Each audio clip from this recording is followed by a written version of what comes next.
Hey everyone, firstly welcome along tonight. It's great to have you here. I'm going to teach you everything I know about trolling skirt lures, and we will have a little bit about hard bodies and casting stick baits in there as well, because it all goes in with what we're talking about, but only at certain times of the day when you're out there doing what we're talking about. So main species we're going to be covering is obviously black marlin, striped marlin, sailfish, and then also probably, definitely dolphinfish, but probably a little bit on wahoo as well. That's hence the hard bodies in that, okay? So that's the species we're going to be catching for the next 2 months out here, or 3 months. This year, definitely the little blacks are a bit late. I don't know why, and it has happened in many of my past years of doing this. Sometimes they go, we don't know if they start at Fraser or start at Cairns, right, the little black marlin, but when some years they just go left. They go down Broome, Exmouth way. They don't come down our coastline as much. They still come down, but not in the massive numbers. Like we've had the last few years have been extremely good. Doesn't mean though, because if there's 2 batches, one from Cairns and one from the top of Fraser area there, then normally the ones at Fraser are not going to go all the way back around that way. They're going to come down. And to what I've been told the last 2 days, there's a few starting to show up at Harvey Bay, but they're 2 months late, very late. So, which means we'll get those in about another 3 to 6 weeks. In saying that though, there's still some out there for you. I know everyone's on holidays now, so you want to get them next week, right? I do. So there will be a few around, but they're just not going to be in the numbers that we normally see, probably till the end of January. And this year's going to be one of those different years where they're going to go maybe from skirts. They always start on skirts. That's the way it works before live bait. And we'll catch them on skirts normally for about 2 to 3 months. Last 2 years or 3 years, they've been on skirts the whole season. They haven't really liked live baits because the live baits haven't really turned up. This year we're going to get a lot of live bait, but it's going to be late and the marlin will be with it at that time.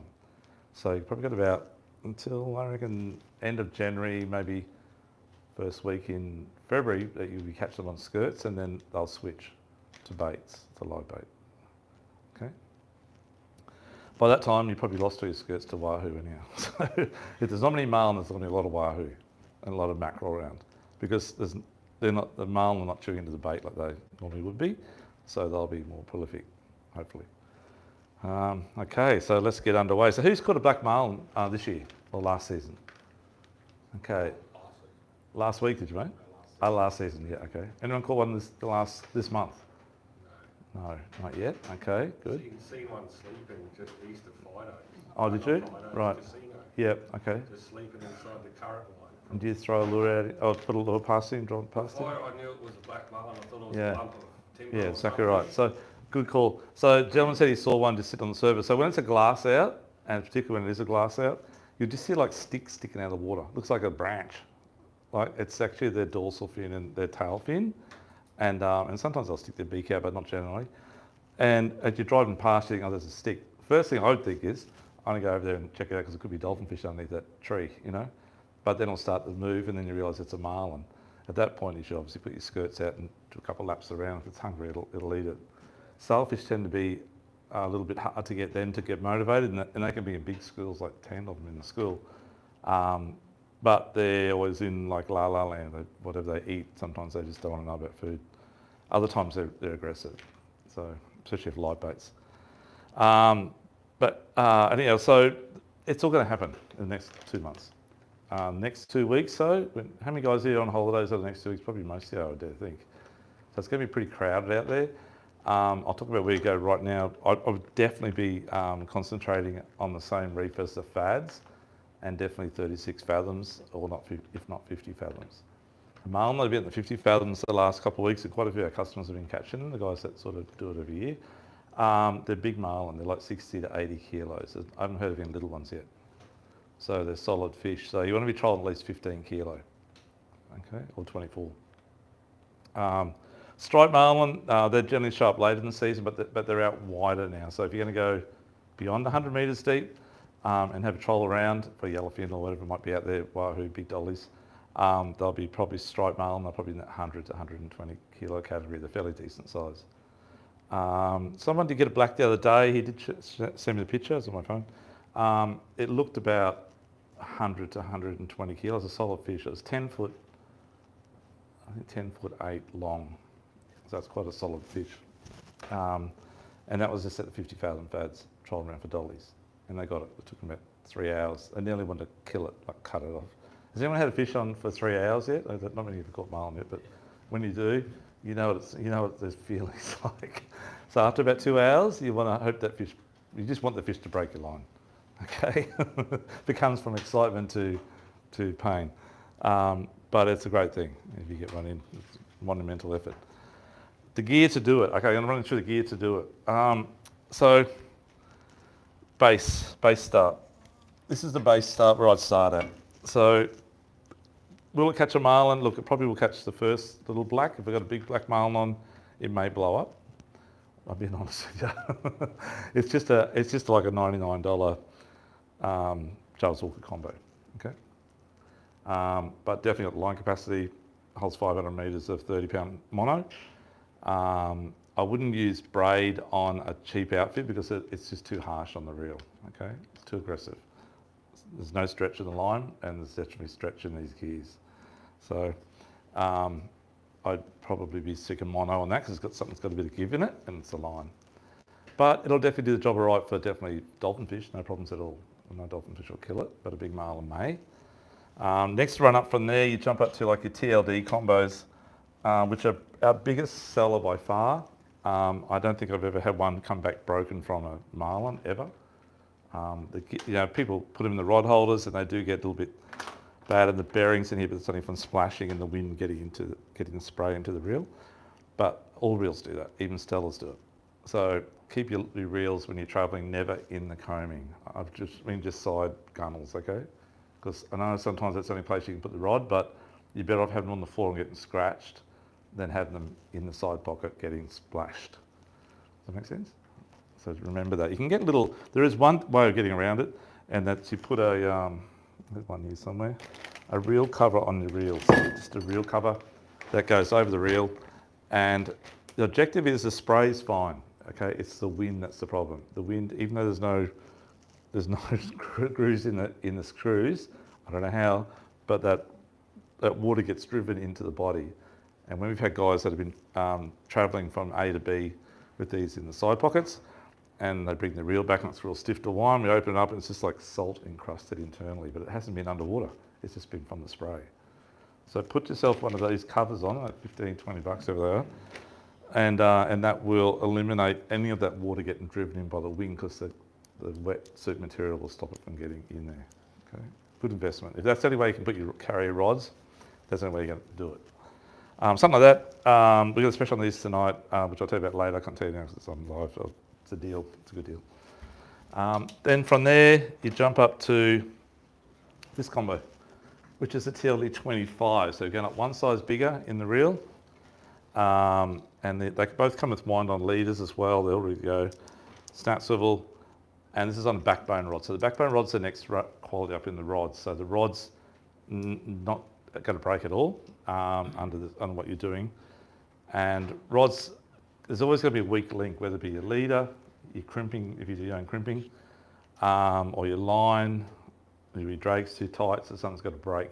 It's generally the line, or your crimp pulls, or something like that happens. But the rod should never break unless you overexert the drag too high. Okay. So how many people have used lever drag reels? Does anyone here use lever drag reels? So golden rule of lever drag reels is once you set the drag at about 5 kilo on strike, which is this position here, and that's at about 5 kilos, right? Which it is about now. Once you set that, you set that by adjusting this little knurl thing here, which you can't see down the back there, sorry guys, but it's that little knurl thing there. Screw it up a little bit, adds like another kilo of weight to the drag. Screw it back a bit, take a kilo off. So you just pull on a set of scales, and when it's about, on 15 kilo line, about 4 or 5 kilo, perfect setting, that's it. And you never touch that again. You then use this, so you've got free spool, which is this now. Click in the gear, that's your strike position, which is about 4 or 5 kilo. So if fish hits it hard, it's going to scream off, but it's got a lot of pressure on it, so it's not going to fall off because it's under pressure the whole time, and it's not going to break your line. And the only time you ever crank it over there, which is about 2/3 of your drag line strength, so probably around 8 kilos up here, is when the fish is just, you're running out of line, or if you're you just need to get that fish up a bit, so every time you go to lift it up, the line's slipping because it's a big fish, maybe 100 kilo marlin. So you need to crank it up a bit more, so when you do the little short pumps, you're actually making ground. Does that make sense? When you have a star drag though, like a star drag reel, like the first one we looked at, it becomes like knowledge of knowing where to turn it. And it's after a few times when you've tightened up too much and snapped your line that you start to learn. Okay? Or you've gone the other way and it's just gone a big mess because the fish has run and the line snaps again because it gets caught up. That's the other way to learn. But lever drag, you can't make a mistake once you've done it, as long as you don't touch that little knurl part there. Okay? Lever drag's real good. Tell you the price of that later. And then your next step up from there is up to like your Tiagras, Talikas. Oh, actually no, there's one more step, sorry. This one. So this is a Speedmaster, which came out about 3 years ago or 2 years ago. So it's like a cheaper version of a Talika in Shimano. The reason we're saying Shimano is because Shimano make the best trolling gear, or Penn. Penn's good too, right? Diver make great jig reels and great spin reels, but they don't do much that well in the trolling stuff. Shimano's by far the world's biggest. So this reel's called a Speedmaster. So it has the gearing of the Talika, which is getting up like that gold style. It's 2-speed as well, so if the fish is down deep, you push the button in and it drops the gear down to like half. So where before you're trying to wind it really hard, it all of a sudden becomes easy. And you can do little cranks, and just gradually get that fish up. Because marlin, when they put or blacks, so their pecks are out all the time, and they go up current, or you've got to get upside of it, but if it's got you, it'll just sit there if its pecks out, and you just cannot get it up if it's a big one. It takes a long time, so it's a matter of either going down to the 2-speed and just slowly working it up, or you go up current of it and it'll come up to the top, and then you go racing towards it, gather your line up until it goes down again, then you do the same thing again. That's how you play them. But the 2-speed enables you to be able to have the luxury of just cranking them off the bottom slowly, okay? Full rollered, is it a necessity? It's up to you. If you want to pay the money and get full rollered rods, they are nicer to use, but they're not a necessity, okay, to catch a marlin, unless you do it every day of the week, maybe. Reel size, it's the same TLD 30 or 25, about 600 metres at 24 kilo in the thin line. So that's the next one.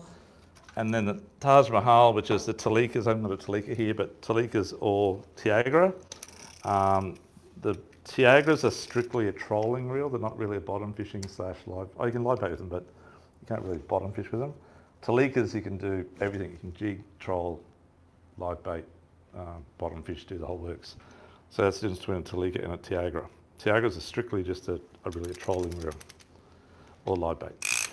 That's on a T-curve rod. So again, you've gone, yeah, I'll talk about the price later. You've gone up the ladder a fair bit higher, but that's as high as you can get. That or Talika. Talika's actually one higher again. So that's the sort of rod and reel in overhead. The lightest, smallest I'd troll in an overhead would be something, this is actually set up for live baiting, but something like that size. So if you've got like a little jig outfit with like, say, 50-pound braid on it, perfect. 50-pound braid is the lightest braid I'd troll, or maybe 40, but 50 generally. 30 will break on impact, it'll snap. The 40 might get away with it, 50 definitely okay. That's the starting bench point normally for trolling. It's got 50 pound on it. Most of these little reels will still hold about 300 metres of 80 or 50, and it's enough for most marlin. So people panic a bit, because especially with mono, because mono, you dump out 150 yards of mono and the spill goes down quite a fair bit because it's quite thick, right? But there's no need to panic, you've only got 500 metres on there. So it's only when you've got a half full spool and you haven't filled it back up, and then you hook up a fish and then you're down to like 100 metres, that's when you've got to stress.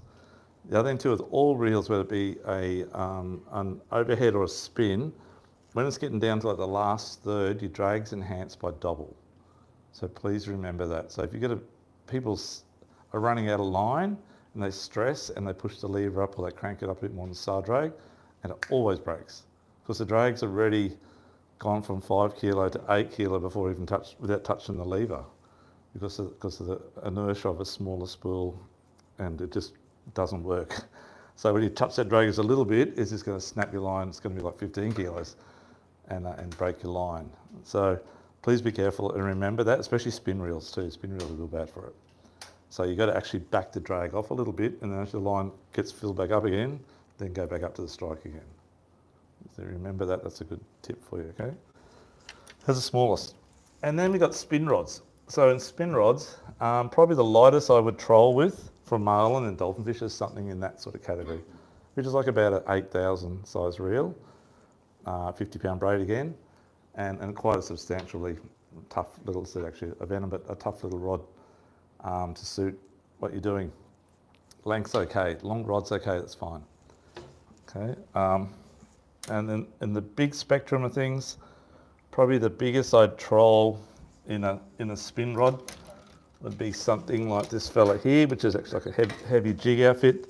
But I troll with these for mackerel and marlin and everything. But that would be probably as big as I'd want to use. Does that give you some idea on spin gear? Spin gear works fine, really good.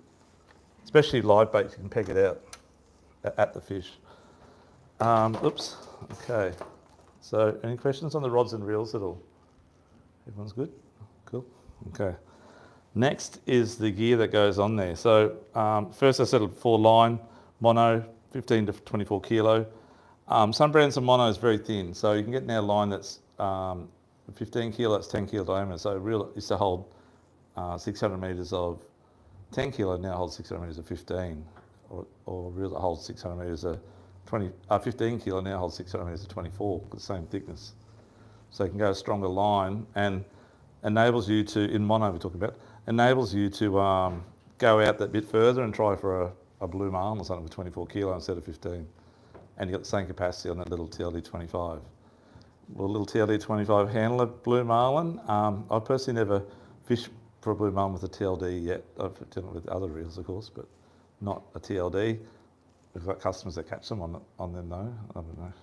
Lucky maybe, I don't know. But a blue marlin, if you ever caught a blue marlin? They're very, very, very fast. Very fast. You know how fast they are. They're very fast. You could be on the plane doing 30 knots and the thing's passing you. Okay, that's how fast they are. And another thing is that they're rarely under 120, 140 kilos, up to sort of probably 120 to 180 is about the average size.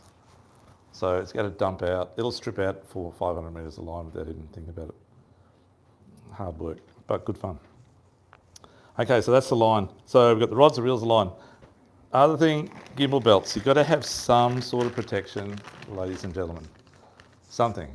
I know we're all going to be tough, but you're not tough enough when you've got 2 or 3 hours going. So unless you're very bruised up. Minimum, I'll pass this around. That's the minimum sort of one I'd look at. And go right up to like a Black Magic harness kit. So, sorry mate. Yeah, well that's probably the minimum, the Shimano one, something like that fellow there. But yeah, in that category, it's got to have a pin on it. So yeah, I probably won't show them. It's too hard. Spin gears are right. So I got a pin through there. So you all know how the pin works. So you got a pin through your rod holes on your boat too, right? So it stops overhead reels from falling around, keeps them in their place. It's the same with this. When your rod's in there and the fish has got a bit of torque on your rod, it's not going to spin around. Okay, it locks in and it's just straight up and down. So you need to have that pin. If you try and fight a fish without a pin, say with a cushion or something like that type of thing there, it's better than nothing. It'll still work, but you're going to have a very sore forearm on this side from keeping the rod twisted straight all the time. You'll lock up actually after about an hour or so. Okay. I'm not trying to scare you, I'm just trying to tell you what you're in for. That's it. It's great fun. So you'll need some sort of decent outfit. And then if you want to go the full hog, it's called a Black Magic combo harness and belt. That is the best, okay? So you can use anything from light tackle through to 37 kilo tackle, chasing a 400 kilo marlin on it, okay? They've got a little harness that goes around the kidneys here and actually can split apart. The one strap goes to the top, one goes to the bottom, and you can actually sit in it. And when you get a big fish on, you actually don't use your back so much, you use your legs and stand up, and that's each time you turn it. And that's how it works, okay? and you use that harness to sit in. Very good. Okay, so that's your harnesses. Next thing, gloves. You need gloves. So you don't need gloves when you wind the fish in. That's just use your hands, okay? You can if you want, but I wouldn't. You need gloves for grabbing a marlin bill. Has anyone ever grabbed a marlin bill with no gloves on yet? Hopefully you'll get to, not grab it with bare hand this year, but get the feel on your hand. But their beak's like a bastard file with sharpened edges on it. And when they shake, they just take off like 4 layers of skin down to like little blood things everywhere coming out of your hand and they shake like crazy too, by the way. So you need to wear some sort of glove. Even just a set of gardening gloves, I don't care what kind of glove, but make sure you have a set of gloves in the boat. And whoever goes to grab the bill, grab it down as close to the mouth, even if the mouth closes on you, grab it down that end of town. If you grab it at the top and it's quite flighty, you can snap its bill off. Not a good thing to do. Firstly, the fish is mad. It's going to take off again because you've got nothing to hold on to. He's gone again. You've got to get it back. Okay. So grab it closer to the mouth and hold it and take photos, whatever. These days, like we don't take a fish, well, many years ago we used to, but we don't take many fish out of the water these days. It's nicer just to hold the fish and get a photo next to the fish swimming while you're slowly going forward. Okay. With a set of gloves on. Very important. So gloves are important, whether even just a fillet glove, like that type of fillet glove, stainless steel fillet glove, perfect. Good grip and doesn't rip your hand apart. Okay.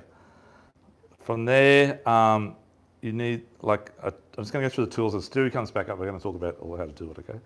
Tool-wise, my suggestion is to have some sort of long-nosed plier, whether it be a little 8-inch one or your big standard, big sucker one, you know. Let's pass those around. Something in that category to get the hook out. So we prefer to use single hook rigs in our marlin lures, mainly because we've got a lot of people come out with a set of friends or my kids or whatever, my kids' mates. My kids are right. That if you run a 2-hook rig especially on dolphin fish, and you get one hook's impaled, especially the first hook and the back one's loose, hanging around and it shakes, quite often it'll get caught. A lot of our customers have got impaled in anywhere from this side to that side of the hand or in the leg. Leg's in a bad spot too, especially dolphin fish. So my suggestion is to have some sort of good plier to get the hooks out and run single hook rigs rather than double hook rigs. Okay? How many people would prefer to run double hook rigs? There's nothing wrong with it. Yeah. Yeah, you get a little bit more chances. I definitely say yes, mate. But just make sure your crew know what they're doing, that's all. Yeah. Is it much better in chances like back in the day, like say go back 20 years ago, everyone used 2-hook rigs. No one ever used single hook rigs. Everyone pinned it with a toothpick in the lure, so it's that stiff rigged. These days, people just run their rigs loose, even run them on swivel so they spin around, and then run single hook rigs. There's probably only about 15% of our customers run 2-hook rigs. Yeah, with elevators, it was 85 to 15 before, you know. How so, often should you change a rig? Sorry, no. Yeah, so your hooks, it depends on the quality of hooks. So the hooks need to be obviously always sharp, and most of the hooks that we're using are chemically sharpened hooks. So if you get the stainless steel chemically sharpened hooks, there's no chemical reaction trolling them, believe it or not. There's a chemical reaction. And if you run the like SL12s, which are like a nickel-plated sort of steel, or cadmium-plated, whichever that might be, it gets like I don't know what it's called. It gets like a chemical reaction, and the tip actually wears off. So you can troll it all day, and when you pull your lures in the day, seriously, it's down to nearly a mil flat on the, like you've lost, if the barb's that long, you've lost half of it off. It just goes off. So what you do then is you run a little anode, little aluminium anode around the shank. It's like an outboard, it attacks that. So your anode at the end of the day is all black and like half worn out, but the tip's still perfect. It's weird how it works. I don't know, do you guys all know that? So if your hooks are getting blunt, that's the reason why. If you haven't got an anode on there and they're not stainless, they will blunten. If it's just if it's not chemically sharpened though, and it's just a sharpened sort of mustard, or whatever it might be, and not stainless, it won't have that chemical reaction. It's only on chemically sharpened hooks. It works. Anyone here know about science on that side of things? Can explain me better? No one's going to stick their hand up. Anyhow, that's just what I know and what I've been told. So hooks, make sure they're sharp, and probably made every, if they're wearing the tips, obviously you got to chuck them away. If you've got, Sharp them up. yeah, no, because the tip becomes too short. And there's not much meat on the sort of hooks that we use on light tackle, but in the a heavier tackle we use like a big chunky stainless steel hook, and they actually don't wear out. The tips stay sharp all the time. So you're out there most of the day. You can almost just throw them away. If you're trolling the chemically sharp ones and don't have any anode on there, which we don't sell anymore, we only sell stainless steel ones now, or ones that are coated in like a Teflon coating so that it doesn't happen. Yeah, the black one's correct. Yeah, that's right. So they're pretty good. So no, that you're fine, mate. All good. You can troll them all season. The black ones or the silver ones? Black ones or stainless steel, 100%. Yeah. As in for attracting? Oh, for attracting the fish, irrelative. It's a skirt and it's a reaction bite. They see this thing swim past, they just nail it. And the hooks are relative. If we get a little bit of shine off a silver hook, is it any better? Look, it might be a tiny bit better, but we're not going to be, I think it's at that speed.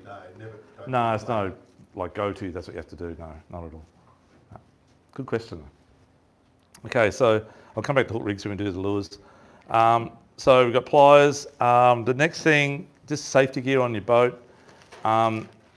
Every decky on every charter boat, and especially game fishing boats, has one of these things on there. I'll pass this around on their like their belt thing. So it's just in like a sheath or whatever. You want to stick it down like that and wear that on your side. And it's a quick release sort of thing. And if you're wearing harnesses, it's like a go-to. So if you do get pulled overboard, which a few of our customers have in the past years, you just reach up and just touch the line like that. The line gets up into that part there and pull it and it'll cut the line for you. And you can come back up. One of our customers got pulled overboard on a fishing, he normally fishes solo too. Anyone know Steve the chemist out at Bigger Waters? Anyhow, don't know him. Anyhow, Steve was fishing on his own and normally does, but this time he took a mate out and he was on a big blue marlin and he didn't have one of those. And he got just a swell and just the momentum at the time, and the fish pulled down at the same time and straight down. It flipped him out of the boat and he went down and it was going down quickly. He had a lot of drag, 12 kilos of drag on 37 kilo, which is just like very hard to pull off. So he's just getting pulled down, he's getting darker and darker and darker. And he was just lucky, he's clever enough to think to put his hand on the spool, because you don't want to pull it back too fast because it'll overrun and become a big tangle and he's going to keep going down, of course. He's all strapped in. He put his hand on the spool, then gradually pulled it back until he can feel himself not getting pulled down as hard. And then he come back to the top. The problem was his mate never been in the boat before that day, first time offshore. Didn't know how to drive a boat, nearly run him over 3 times trying to get him. And Steve got back on the boat and they actually got the fish. And I think he actually mounted it. Yeah, serious, it's a true story. On a Tiago 80 wide. So the safety of the lines are a good thing at times, okay? Yeah, so good call, Graham. So Graham just said about bolt cutters. So these are like a mini, I'll pass this around too, a mini set of bolt cutters. They'll cut up to about a solid tenner, which is about probably 3 or 4 mil thick 3 mil in the stainless shank. So they'll cut through it, okay? So if you get a hook in you, that may help you. And when a hook goes in, I've had a few hooks in me. When a hook goes in, it's generally up to the curve. And unfortunately, the point doesn't stick out. It's just like, the shank sticks out. So you either got to try and, if you're out there, it's either you just try not to faint, and if you're on your own, you just got to handle it. But if you got your mate with you, try hope he doesn't faint. But you got to probably get back and get safety, or you got to, on something like that, you got to push it through, cut it, then pull it back out, and then stop the bleeding. The most important thing with marlin though is the bill. The bill's the most dangerous part, more than a hook. Again, we've had customers that have been speared by the bill, in the legs mainly, but you've probably seen videos on YouTube, whatever, where they actually spear. Marlin do have a tendency to get mad, especially striped marlin. We were on a striped marlin once. I was on actually for 3 hours, 3.5 hours I think it was. And was on a 15 kilo line. It was about probably 120 kilos. And my brother Paul was with us actually. And this is going back 20 years ago. But it actually lined us up, I think 3 times it charged us. Like it was out there from here to that fish away, sitting out in the water like that. And it was a lot bigger than that, by the way. And then you could see his eye looking at you, he just could not get it because it was 15 kilo line, just couldn't get it close to the boat. Then all of a sudden, it had just turned straight at us and charged us. Once it landed on the front of the boat, just missed us. Second time it actually crashed and we actually stepped out of the way and the head was in the boat. It fell back out again. 3 times it hit the boat and fell off the boat anyhow. Once it's actually in the boat on the front, it jumped back out again. So, striped marlin, yeah. So they're pretty aggressive. So little black marlin are very flighty and very fast. So if you're in a little dory, or how many guys here fish off jet skis? Fish off jet skis? So just be really careful in jet skis. Roscoe, who's a good customer of ours, caught a lot of marlin on jet skis, and he says it's very adrenaline pumping when they're jumping around, especially at you and around you. Yeah, so just be careful with them, and always be wary. If it's coming towards you, you're better off just getting your head down below the combing and cuddle the floor. Okay, and hopefully it doesn't stab you in the back or something that comes over. So do jump in the boat. But they're great fun to catch, okay?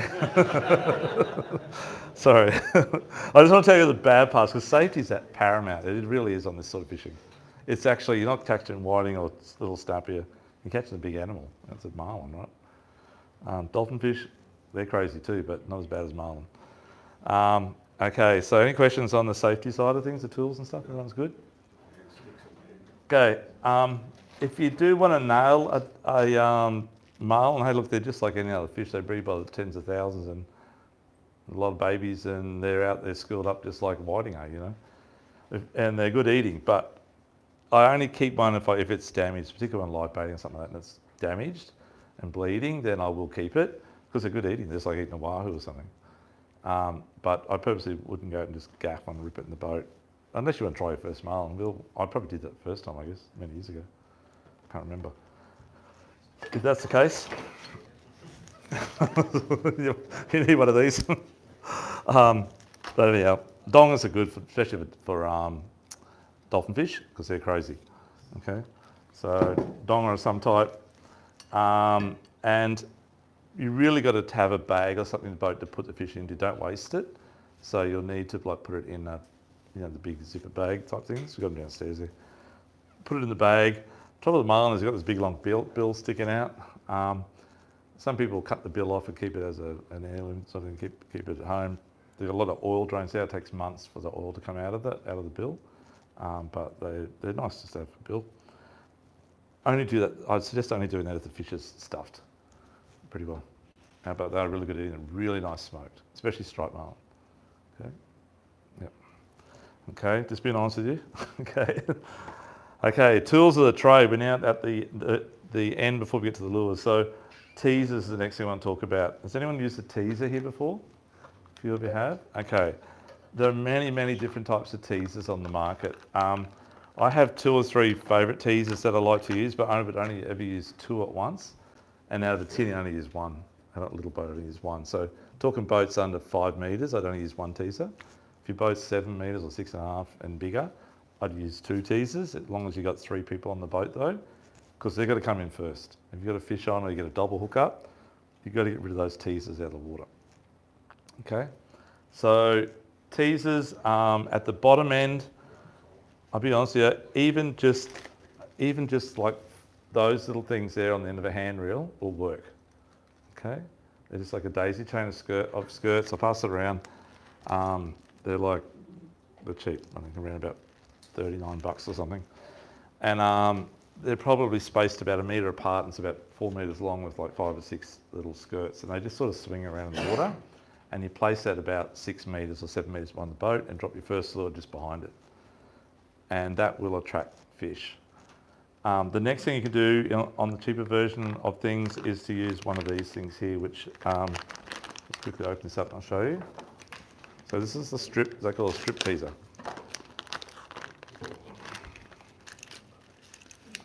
So these are actually quite a good one. There are three strip one. So you've got like this jet head thing on the front and these three tassels that hang off it. Now, I know it doesn't look much here, but when you troll these things in the water, they are so lifelike that, especially on glass out days when it's really calm, and I know mine forever, I'm looking back and I'm going, that's school baitfish, but it's actually this thing, just in the water. Around about the same speed you trolling the lures, so 6 to 7 knots. Yep. And you drop that back again, just on a hand reel or something like that, a bit of sort of 100-pound, 150-pound cord on there or whatever, and drop it back only from here to that line there on the wall, not even behind the boat, and my first lure is sitting just at the back of it, within 2 or 3 metres of it. So my first lure has actually got and it's true, got the snout silver hanging out of the water. It's actually not even in the water. That's how close it is. And they'll come right up the back of the boat, probably scare the crap out of you to see your first one, and just smash it right in front of you. Well, I'll smash this. Okay, I'll pass that around. So these things are only like, they're like, your price is about $16 or something a strip on that particular brand. Okay, and then you can get like the full hog. So this is actually,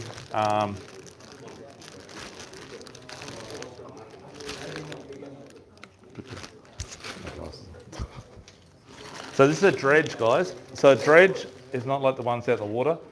This is a dredge. It was going to be in the water, but it's a Pacula dredge. So this one has 6 arms on it, okay? And off each arm is a row of strips. So this looks like a school of baitfish in the water, right? It's got a weight in the centre here. You can put more weight on if you want. And you attach your line, your hand reel to that. Actually get a teaser tow line, like that type of thing there. With a D-shack on the end, you just D-shack on the front here, drop it out, and it'll just start working. And how these things work is they're forever just sort of, they've got a swivel on the front. They're forever just sort of like spiral turning, and they dig in a little bit, then they'll turn over, and that flash goes off when they do that, okay? Yeah, they come out. They don't come out actually and skip on the top. No, they don't. But when I've got a big version. It's like mine's like that wide. The dredge is freaking huge. That's the one. That's the one that gets me going. But I see it all the time. I think, oh, that's cool baitfish. But the thing is, they're terrible when it's windy. So I would never use, except for a single one, would be okay. But I'd never use a dredge with a strip tease on if it's blowing, say, 20 knots. Because it's like flying a kite in amongst all your lines. It's quite hard. Yeah, that's very hard. So my suggestion is to stick to then like a bird teaser, which is something like that type of thing there. Okay, that's a bird, and behind that you run your daisy chain.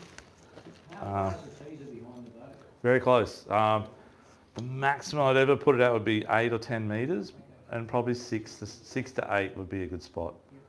So where you are now is where my lure is, and where the gentleman in the orange shirt up here is where all the blue shirts where my teaser is. Yeah, so very close. Yeah. So this fella here, you run a daisy chain like the little pink ones that are going around behind that. And what this thing here does, it tries on the boat, and it does like this on the water. And it flicks off water like it's raining. It flicks off like little baitfish scattering. And then the pink things are right up its backside, and it just really gets them going. So it's called a bird teaser.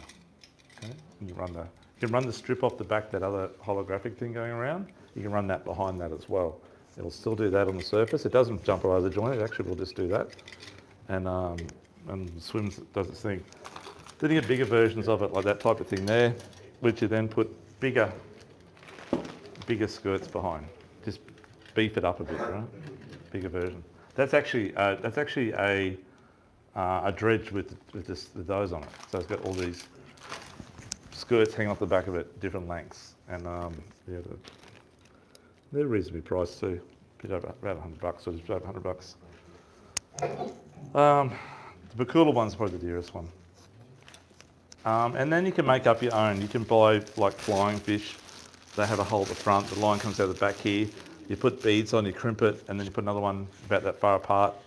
And they all sit on the top doing this sort of thing on the surface, flip floppy, and they work really well. Also downstairs, I didn't bring one up, but we got flippy floppies. Has anyone used the flippy floppy? You've used one, mate? They're really good too. and that they splash as well and do everything. So they're like a rigid version of that, so to speak. Okay. And they've got little birds behind it, or little tiny birds that do the same thing on the surface. So why we're using all this, so firstly your boat or your jet ski, whatever it might be, is the first thing the fish is going to hone in on, because he's swimming around the ocean, there's nothing out there, right? It's just calm. And then all of a sudden there's a commotion, so they're going to come zipping over and see what's going on. Next thing is either your lure spread or your teaser is going to be the next thing to get them going. They're going to then they'll come up to the back of the boat, you actually see them come zipping in, especially dolphin fish. And then they'll go straight to the first favourite colour lure they want to grab, or they go straight to the teaser and they'll smack the teaser. And then they'll think, oh, what's this little fish behind it? And they'll grab that, that's your lure. And that's how it works. Okay. Are teasers paramount to have a teaser? Look, I'd say at minimum 50% yes. They're not an expensive investment. They're a bit of a pain in the backside deploying it and bringing it in when you've got fish on, and a bit of excitement sometimes. And it gets a bit messy at the back of the boat because you just sort of throw it all in the back of the boat and it's all tangled up. But that's part of the parcel. But it definitely does give you an advantage. Okay. Do you have a preference for your motor trim for trolling? Yeah, down. I've heard always Down. trim it all the way Down, yep. Down, the only time I change it if I'm going into a sea against the current and the waves are standing up a bit, I'll sacrifice and tilt it out because I want to get my nose up and not get too wet, no matter how big your boat is. Yeah. But you should not really troll straight into the current or a sea, whatever. You've got to it's sort of zigzag a little bit, 45 degrees all the time. It's a lot better, yeah, and more productive too. Yeah. So that's the teasers. Oh yeah, thanks Graham. Lucky Graham's here. So this is the ultimate teaser. So this is called a witch doctor, which is a peculiar. Anyone seen these before? I'll pass this around too. So these things, I've got one of these too. Mine's got more battle scars than I can imagine. It's got more timber showing than paint. But they are just so good. So it's this big mirrored thing. It's very heavy. It's weighted in the centre here, perfect, with 800 grams of lead and something rather, Pete said. But it actually swims in the water like that, and it sits about 1.5 meters under the water. Okay, and it flicks off light probably 20 metres each side. You look back and it's just ting, ting, ting, ting. It's the light flicking off it as it's swimming along. And they really get the fish going, and they use that from little blacks through to 1,000-pound blue marlin or black marlin. Okay. Quite heavy. I'll pass it around. They're quite expensive though. They are around $300. Exactly the same. Yeah, 6 metres back, mate. Yep, 100%. Maybe you probably drop back about 8. It'll come down about 1.5 metres. It'll probably, or even 10 maybe, and it'll come back to like 8 metres on the boat. Yeah. You want your first lure within 2 metres of it, right, or 3 metres max. Yeah. Just out of the way so it's not getting caught in the line at all, or coming across it into the line. Which Dr. Teaser? Dr. Teaser. Yeah. Sorry, mate. would you run a dredge and a witch doctor, or is it no point? Oh no, definitely good, definitely good. Look, if you've got a boat that's wide enough to do that, you need, like I'm saying, like this, a 6 or 7 metre boat to do that. That's got, say, 2.1 to 2.5 metre beam, because it's too much happening close, if that makes sense. You've got the motor there, you've only got like 1.5 metres each side max, 1 metre. 2 lures there, so there's 4 things in the water, all within 2 metres spread or 2.5 metres spread, so it's pretty busy. But that one sits down below the other one, so as long as you've got 2 guys or 1 guy that can rip in that one first and then the other one next, you're pretty safe. The reason why you go that one in first is because that one's sort of down deep around the prop area, and for some reason if you do throttle back a little bit and slow down a bit, it's going to go straight down because it sinks quick. You may get caught up in the propeller. A lot of guys get chewed off on their propellers. Yeah. In the side of the boat. Oh yeah, that's the other thing too. So don't grip it in too fast. So we used to sell years ago, and they've stopped it now, and I understand why. We used to sell like leg rope material as the thing, because it's really good, because when you went down a swell fast, it never blew out of water, it just actually stretched a bit and still kept on swimming. And when you come up the swell, it would shrink again, right? But the trouble is when guys got a bit excited and they got a marlin on, the decky raced down the back, the young fella just rip it in real fast, and the thing had slingshot and damaged the back of the boat or put through the cow of the motor or something. So they stopped using, it was illegal now to use the shock guns. Yeah, so you can do that to TLD, and we actually got these teaser things now that you jump into your rod holder, that you put a TLD on or whatever it might be. 2 speeds better because it's like drop down, or electric reel's even better again. And they got a little roller on the end, pulley, and you just drop it out through that, and actually you can adjust it out to the side or flat. And it's a little stainless steel, and about $400. Yeah, short pole, and they're really good. Yeah. So that's the ultimate. Otherwise, just by hand on a like that type of thing. Yeah, we sell lots of these. So I think we've done all the gear you need to know about. Okay. Lures. So lures are probably the hardest part because there's too many colours, too many style of heads, whatever. But there's 4 important, if you're going to run 4 lures, there's 4 important things to know about lures. Okay, and that's to have 2 dark ones and 2 light colour ones. Okay, so I'll just quickly draw on here something real quick. So if this is the back of the boat here, and especially tinnies, that's your motor there, there's a lot of white water happening back for probably around about 3 boat lengths at least, which is say 50 feet, whatever. And it actually goes on forever, as you know. But as it gets further out the back, it starts to dissipate. And the problem is if you're running a light colour lure like that in amongst all that white water, it's very hard for the fish to see when it's super bright. But it's only super bright if you've got clearness to see it. It's not the best. If you run something like that, which is you think it'd be hard to see, it's actually really easy to see for the fish because it's silhouette. It becomes the opposite thinking, right? So that's sitting amongst all the white water, and it's very, very easy to see against a white background. So first thing you do is you choose 2 dark colours, whether it be that or something like that, or whatever it might be, but something dark. Purple and pink's okay too, like that type of thing there. And they're the ones you're going to run your closest.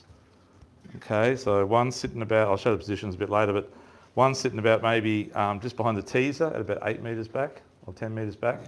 Your next one's pretty close to that, maybe about 12 to 15 metres back. And then you'll run your next 2 colours, which I really do like that colour there. That's called Brad J in the Pacula, okay? Or a Lumo in that type of thing. So those 2 are going to be out the back further. So maybe if you've got, say, 10 metres and 15 metres, this guy's going to be maybe 25, and this guy's going to be about 40 metres back. So you've got a bit of distance. And the reason you've got to space them out is that when you turn, or you fall asleep while you're driving, or you're talking to your mate and not realising what you're doing, all of a sudden the lines are all over each other. Okay, and if you're not spaced apart, they will get tangled up really badly. So the objective is, no matter how sharp you turn, they all go inside each other. Spaced out, with at least 5 metres between them. Does that make sense? Dougie, would you run bigger profile lures in closer? 100%, my friend. So next thing, yes, definitely. So at the back, that would be probably a big lure for most of you fishing out here in say, inside 100 metres. Out the back, that is. Something like that size, out the back would be more adequate in the same sort of colour. Okay. And in close, yeah, I'd definitely be running like that size at least, which is sort of, not at least, that would be as big as I'd run in close. But at the same time, you can still run something like that, because it's dark, I'll still see it. So lures do depend a little bit on what they're feeding on. So if there's heaps of little yakkers or slimies around, they're all that big, or pilchards, they're going to want that more than that. Like when I go to a buffet, I want the big prawn, not the little one. But for fish, it seems to be that they like what they're feeding on. They don't like to step outside the circle too much. Okay. Just in regards to the colours, the cooler fish prints, they're white. Yeah, they are white, and he says run 4 fish prints, right? Yeah. Yeah. So my suggestion running fish prints is you've got to drop your teaser back maybe about 10 or 12 metres and run your first one about 15. So it's in that semi-clear water, if that makes sense. I don't like to run really close. Peter might say differently, but the thing about the fish print is they do have a darker skirt under always. whether it be a dark blue, purple, or one. There is a one pink one, sorry, but they're generally darker internal. So, but in close, it does get a bit lost, but they work. Yeah, they definitely work. Head shape's probably the thing to look at, mate. So, if you only got light colour lures, run your shortest, fattest head. See, that's a long head on that one there. It's hard down the back side to see that, guys. That's a short head. Okay, so the short head's going to do a lot more shuttering, get a lot more air and go down and make big bobble trail. The longer one's going to do more head shaking and not make as many bobbles. So the skirt then becomes the effect that they're going to be looking at, the colour. Okay, does that make sense? So that's going to be going in and out and making big bobbles. This one's just going to be shuttering behind the boat and rarely, it'll pop out still, but not as much as that one. Okay, and generally, as you would think, the longer back it is, the less it'll come out of the water. The closer it is, it'll come out more often because the angle. Pass those around. But yeah, get back to what you're saying. Fish prints, mate, they seem to work in all different places. Maybe Peter always says run full the same colour. They're all the Lumo insert skirt, run full Lumo insert skirts. But we have customers that put 4 different fish prints out. They put 2 fish prints out the back and 2 dark ones in close and still smash it. So I think it all works on the day. But size is important to the bait. So if you're catching big slimies out there, like in say end of January, if you've got Spot X, you get those real big slimies, they're like this big, then you need to be trolling skirts like at least that size because that's what they're feeding on. Okay. But if you drop your bait jig down and get a full string of little pillies, you go to the smaller size. So as I was saying earlier, if you're going to have 4 lures, you're going to have 2 dark and 2 lighter colours. Okay. If you're going to run a 5th one, which is your shoddy, it's going to be the smallest lure that you've got, whether it be a little metal head or whatever, even down to that size there, you know, or that size. Takes away everything I've just said in size of bait, keeping it the same. But I don't know what it is, but a little bright lure way out the back just seems to go off, rather than a big lure that's bright out the back. Okay, smaller better. And that one's sitting back about 80 metres. You can run that out of your rocket launcher, run it out of your bait board, or just get your mate to hold onto it if you want and sit on an esky or something. But that's sitting about 80 to 100 metres back. That's the one you got to watch out your mate. Other guy doesn't run over it when they always. I don't know why it is. Like everyone should troll in synchronicity, right? But you get guys going that way and this guy's going this way, especially down mackerel fishing. I don't know what it is, but people seem to just be on a beeline for you. You start at 500 metres apart, but you end up right there when you meet up. Sorry. Yeah, so slant head versus, there's all different shaped heads. So there's 2 going around. You've got, one's got a little cup face, one's got a big cup face. The big cup face is for closer to the boat, little one further back. Then you get heads that are slant, like this type of thing here. So this is a really good one, short and long. So because it's like a multicolour, it's cut bright and dark, you can run it in both positions, short or long. And because it's got quite a big head, it's going to first make a fair bit of bobble trail, but there's no concave in it, so it's actually going to shutter and shake really hard, and they're called tailpipe style, and they work really, really well. They come in all different types and sizes. I think Stuart's got another one here, a smaller one, that's it, yep. So I'll pass those 2 around. The bigger one that's coming around, guys, I wouldn't troll that, like 15 kilo would be the minimum I'd troll that on. I'd be probably more thinking 24 kilo, just in case there's a big bad boy around.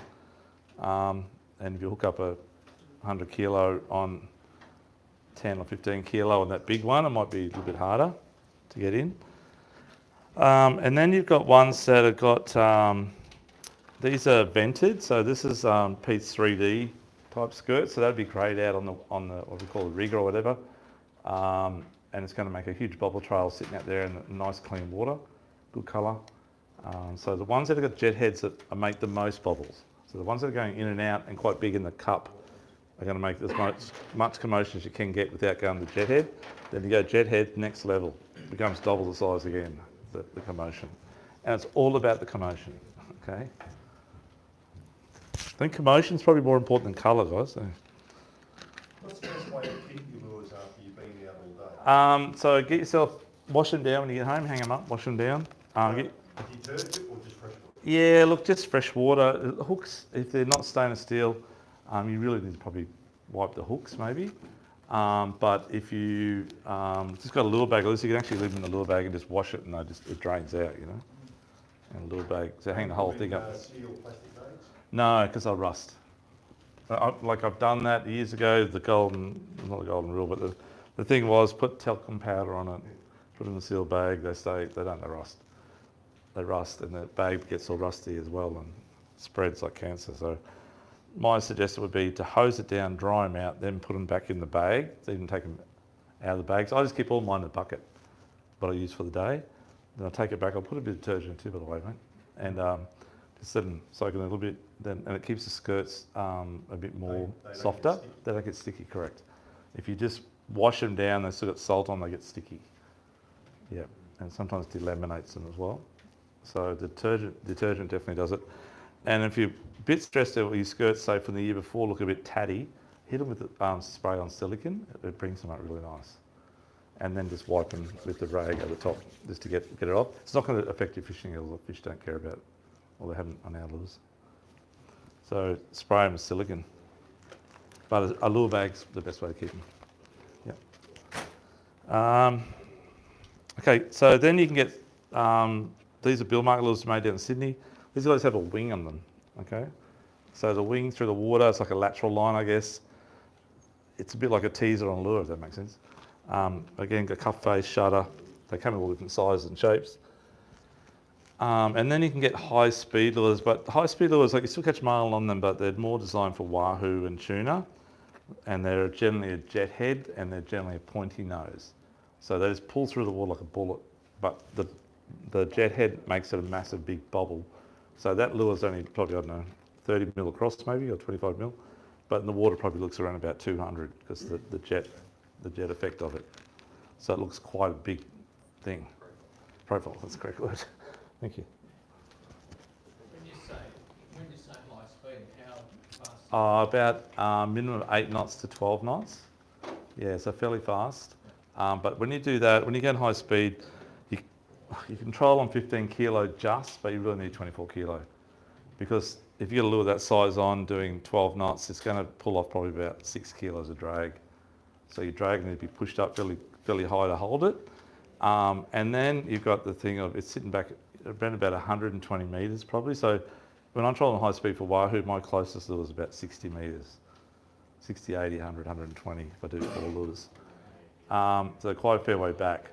And when a fish hits at doing 12 knots, you'll dump about probably 100 metres in about 10 seconds. It's so quick because you're trying to slow down gradually, but it's just ripping the line off at speed, and it feels pain. It'll go hard. Oh, fish don't feel pain. Sorry, got the wrong words here. It feels something, and so you need to have a fairly good line capacity. So it needs 600 metres of 24 kilo. Simple as that. But as I say, that new thin line that's out, the Buku, which is Japanese, made by Mitsubishi, it is very thin, so it enables you to put 600 metres of 24 kilo, 50 pound on a small reel in mono. If you troll and braid for wahoo, you have to troll around about a minimum 50 pound, just cuts the grade, but 80 is what you should be using. And you need to run at least a 6 metre, 100 pound wind on leader on the end of it. A shock. Has to have some shock. Okay? Otherwise you'll rip their teeth out at that speed. What's the, you were talking about the kilo on your strike per line? Yeah, so about 1/3. Your percentage, mate, yeah, so 33% roughly of the weight of the line. So if your line's 15 kilo, your strike drag, which is a little button, the first button, 5, correct, 100%. And you can go down a bit, 4 kilo, 4 or 5. Yeah, you just set a scales a little bar on there. We've got the proper like Bose drag checkers, like the Japanese, and they're the best. And you pull down, and it's like 99.9% accurate. Bluetooth? Nearly, not quite Bluetooth. But just the spring-loaded scale with the little dial, the little tether that goes down with it and stays there when you pull off. That's very important. Oh, it is important. When you've done a lot of fishing, you'll know what 5 kilo is. You just know it's roughly about 5 kilo. Like we can set out any drag here that's within 90% by just feeling it. but it takes a bit to do that, yeah. But once you've done it a few times, as I said, you learn from your mistakes. So they're too tight or too loose, and you'll know when, you'll learn to know if that's the right amount, okay?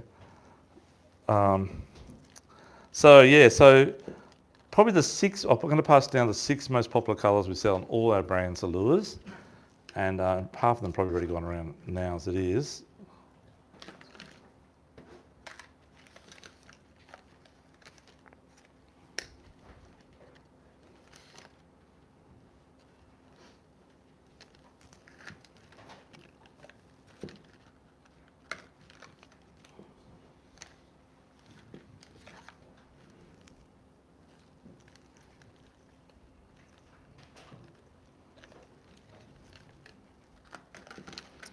You didn't bring up a pink, oh, yes, you did, pink pilly. So just forget about the head, okay? Let's look at the colour of the skirt. This is probably our 6 most popular colours. So that's called Black Betty. That's a real dark one, okay? I'll pass that one around first. This one depends on the brand. I don't know if Peter had it first or Lava Lures had it first, but the Lava Lure is called Night Sky. And in Pete's, I think it's called Blue Kona, but it is a killer colour. So you can run that in short or you can run it out wide. It's a great colour. Now Lumo Green.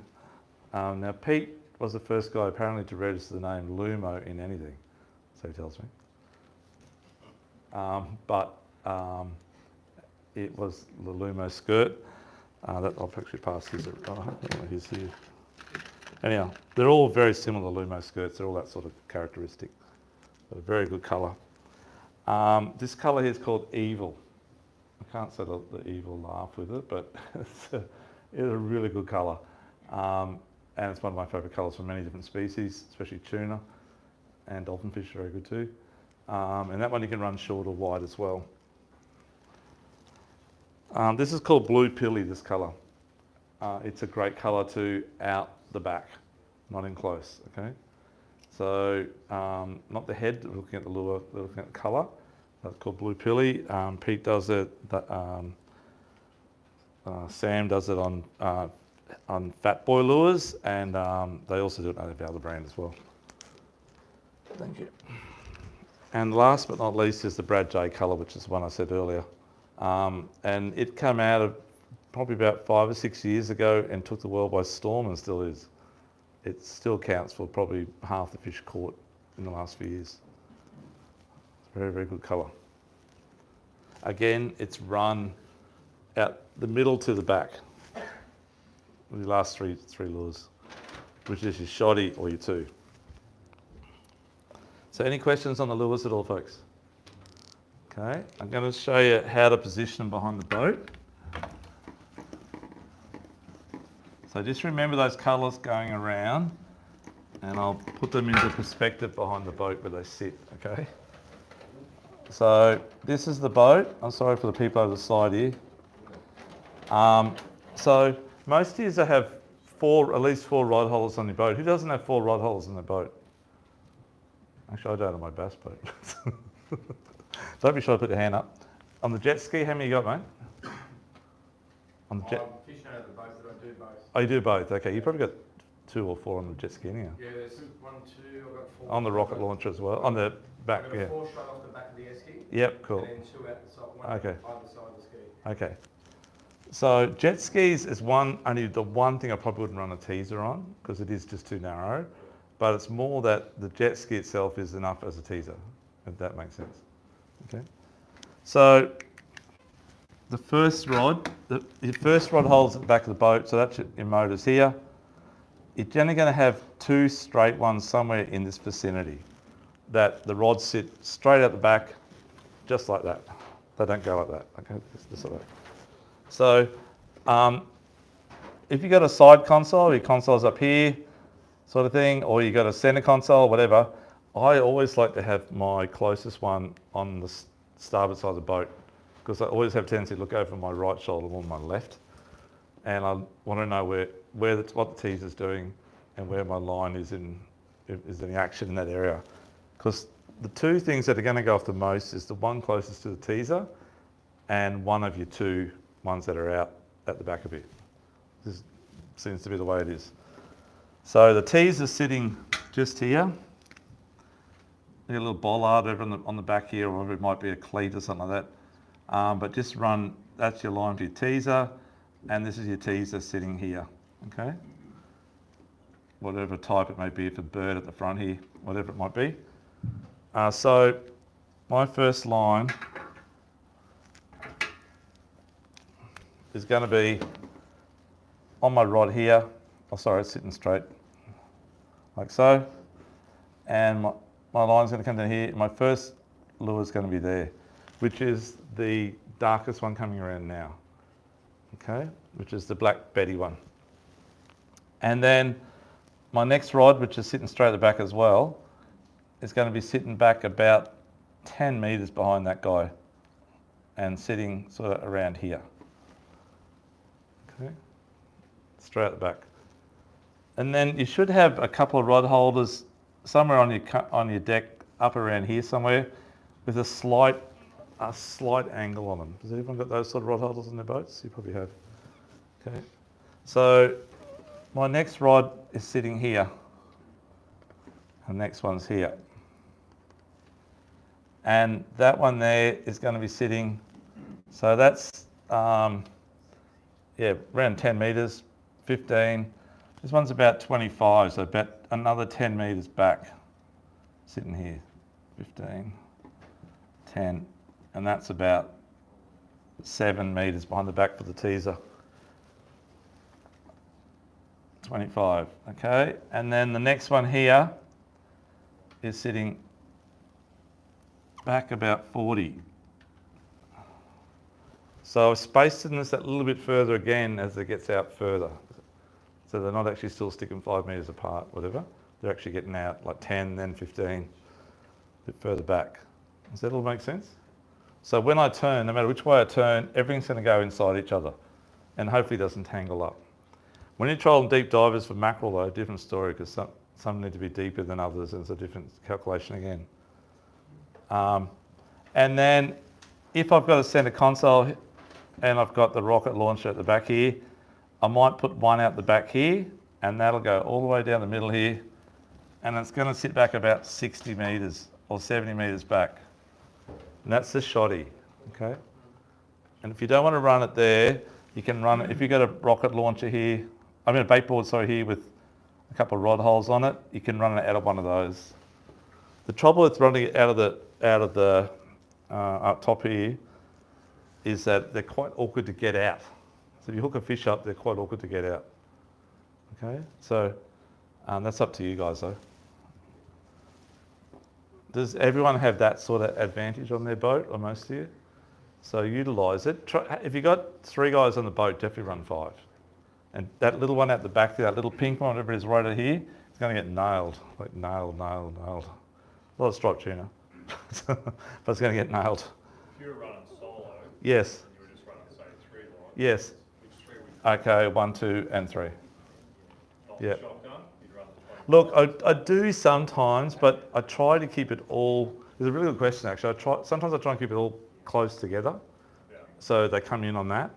But other times, yeah, when they've been a bit shy or the water's really calm, I'll drop it back a lot. So it'll be like maybe that, and that, you know. So 15, Yeah. 60, 25. Yeah, sort of like that. That's right. Yeah, maybe one close to teaser still, if you're running a teaser, and then 25 and maybe 60. Would you drop your teaser back if you're running them long? Only if it's really calm.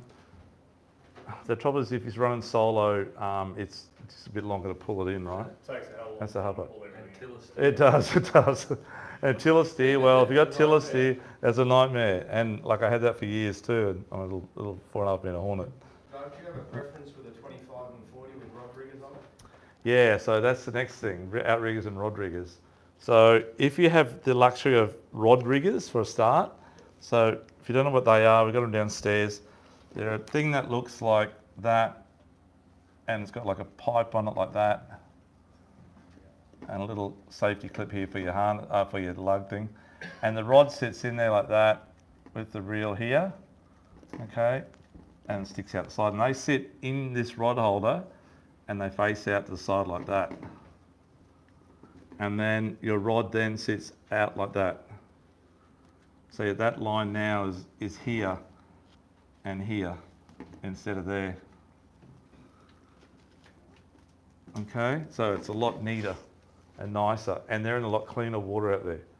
That's the best thing, they're in clean water, because it's all about clean water, guys. That's when you get most of your fish, except for the commotion that the teaser's doing here and bringing them in. So now your lures are out here.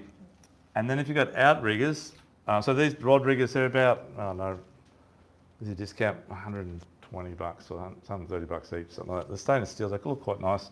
You've got a little thing here, you can hook a safety lanyard on and hook it onto your reel clip there, so it doesn't get ripped out. But I'll be honest with you, when you get a fish on, they're quite awkward to get out a little bit, but they definitely do work.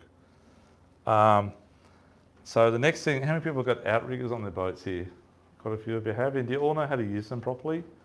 You do? If you don't, you just ask us, we'll show you. But my suggestion is to put taglines on your outriggers, the tagline returns, which are the heavy weights, and don't use clips, just use a piece of sort of, yeah, 200 pound Dacron or whatever off it, and you use rubber bands on your line, and you actually just do a hitch onto the rubber band, and it just pops out when the fish hits. Is there an angle to, only because I've recently installed them, Yes. but Yeah. Yeah. Okay. So I like mine right down like cockroach shells. Down lows, they're nearly touching the water, but I get a bigger spread and it's further out. A game boat will like them like that, and I think what's the purpose of having this? They're like 6 metres high off the water, and your lines are getting pulled right in close, and it just doesn't work right, you know. So the ideal scenario, probably around about less than 45 degrees, 30 to 45 maybe. I've got mine pretty flat, but I can't get the tagline return. And you got it. Okay, so it might be too flat maybe. Have you got your weight? You got a good weight on there, sort of thing, Yes. right? Yeah. Okay, and is it quite big internally so they can slide up and down easy? Yeah. Okay, then you need to lift them up a bit higher. Yeah. Yep, definitely. You're probably running about 30 or less then, by the sound of it. What's the weight do? The tagline weight does. So normally, has everyone got that okay there? I'm just going to take this off for a sec. So for those who are interested in maybe getting outriggers, outriggers start off about, for little ones like 11 foot poles with all the gear, about 800 bucks. And once you get to like 16 foot, they're around 1,200 bucks start off sort of price. A set, that's all ready to go. But what an outrigger does, if the boat's looking from behind, that's the transom, the motor's there. Your outriggers are sort of on, I guess, yours motor probably at that angle, is that right? I got it on a center console. Oh, okay. Okay, so if they're on the T-top, and you've got your little rocket launcher thing there, you probably want them on about that angle. Okay, and are they 6 metre or 4 metre? Yeah, 4 metre, yep, okay.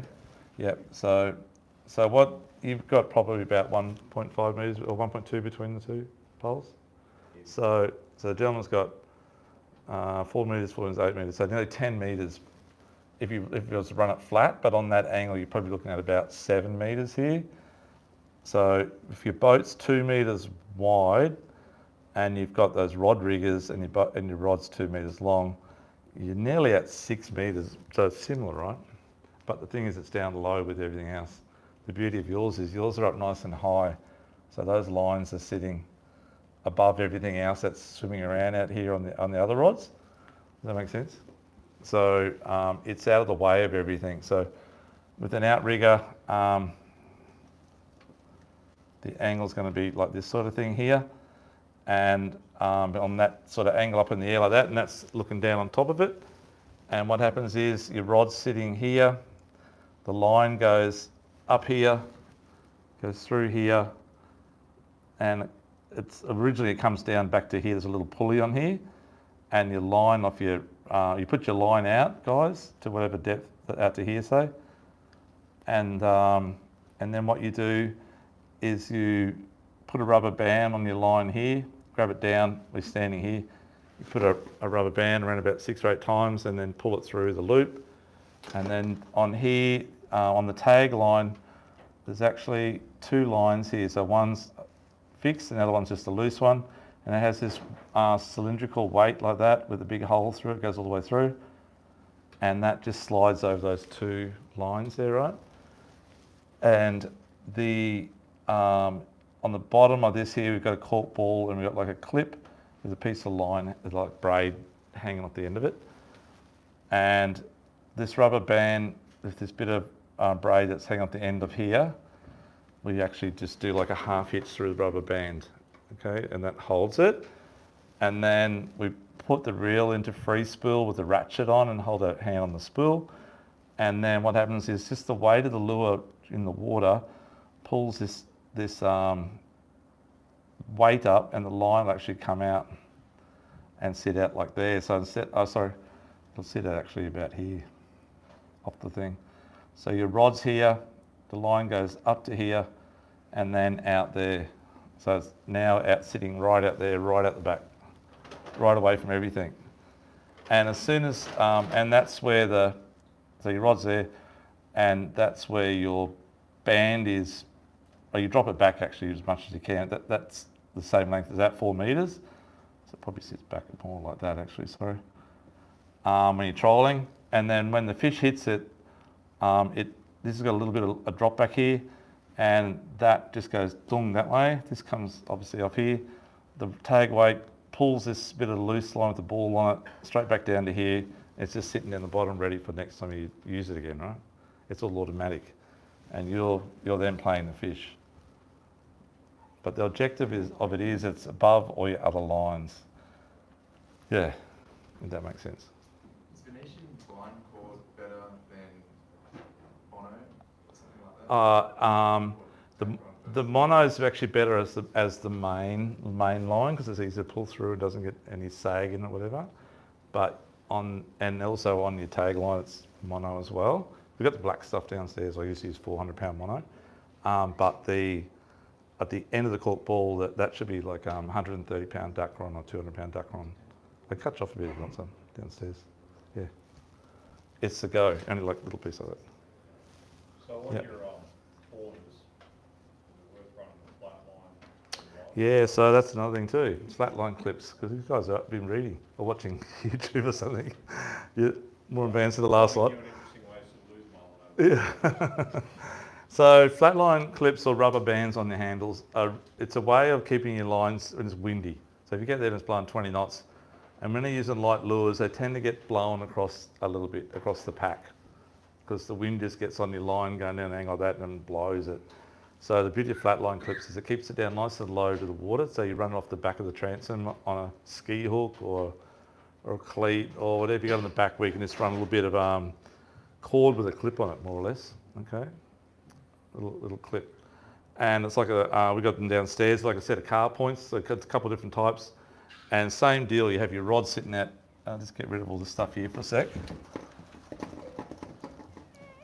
So you have your rod sitting out the back here, and your line's out there, or it doesn't matter, this one's normally the go here. And the clip's sitting just off the back transom here, wherever it might be. And it's got like the thing on the end of it, or you can just do the same deal as I said before, just a bit of string, a bit of Dacron with no clip on it, and you put a rubber band on your rod, so you just grab your line, pull it back, put the rubber band on. So using size 16 rubber band, 16 is the size, right? It's for up to say 15 kilo, it's fine.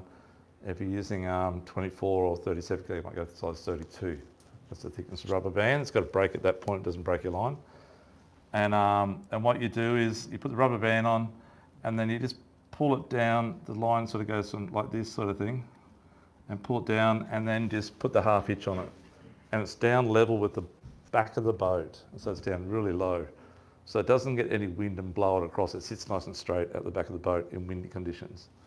And when you get fish on, it just pops off. Okay. And the other way you can do it, if you don't want to go through that hassle, is you still put the rubber band on the line, and then put it in free spool and pull the line back with the rubber band on it.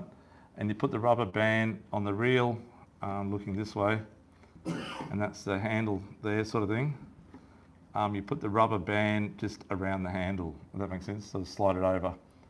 So your line then's hanging out off this rubber band, just sitting on here, and that then goes back to the front of the rod, sort of thing. Oh, actually, it's the other way around. Sorry, goes that way to the line on your rod. So the line's sitting off the handle. So people go, oh, we might rip the rod out of the boat. Trust me, the size 16 rod band will break 100%, 100% guaranteed. Yeah, correct.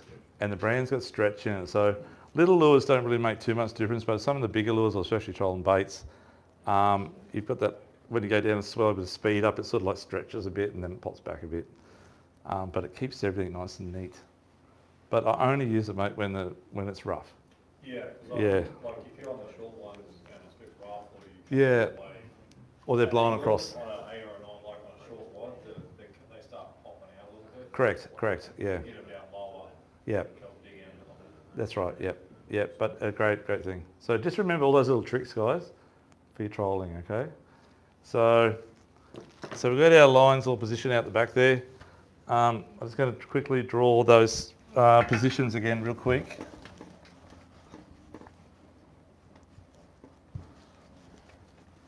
If I made it at the back there.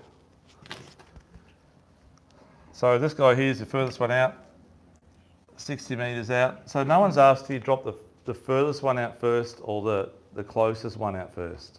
What would you think would be the first one to go out? The longest, correct. So the longest one goes out first. Because trying to feed your line amongst those other 3 lines that are already out there is quite awkward. But it's not awkward if it's closer. Does that make sense? You don't have to get through the pack to get out the back. So drop your longest one out first.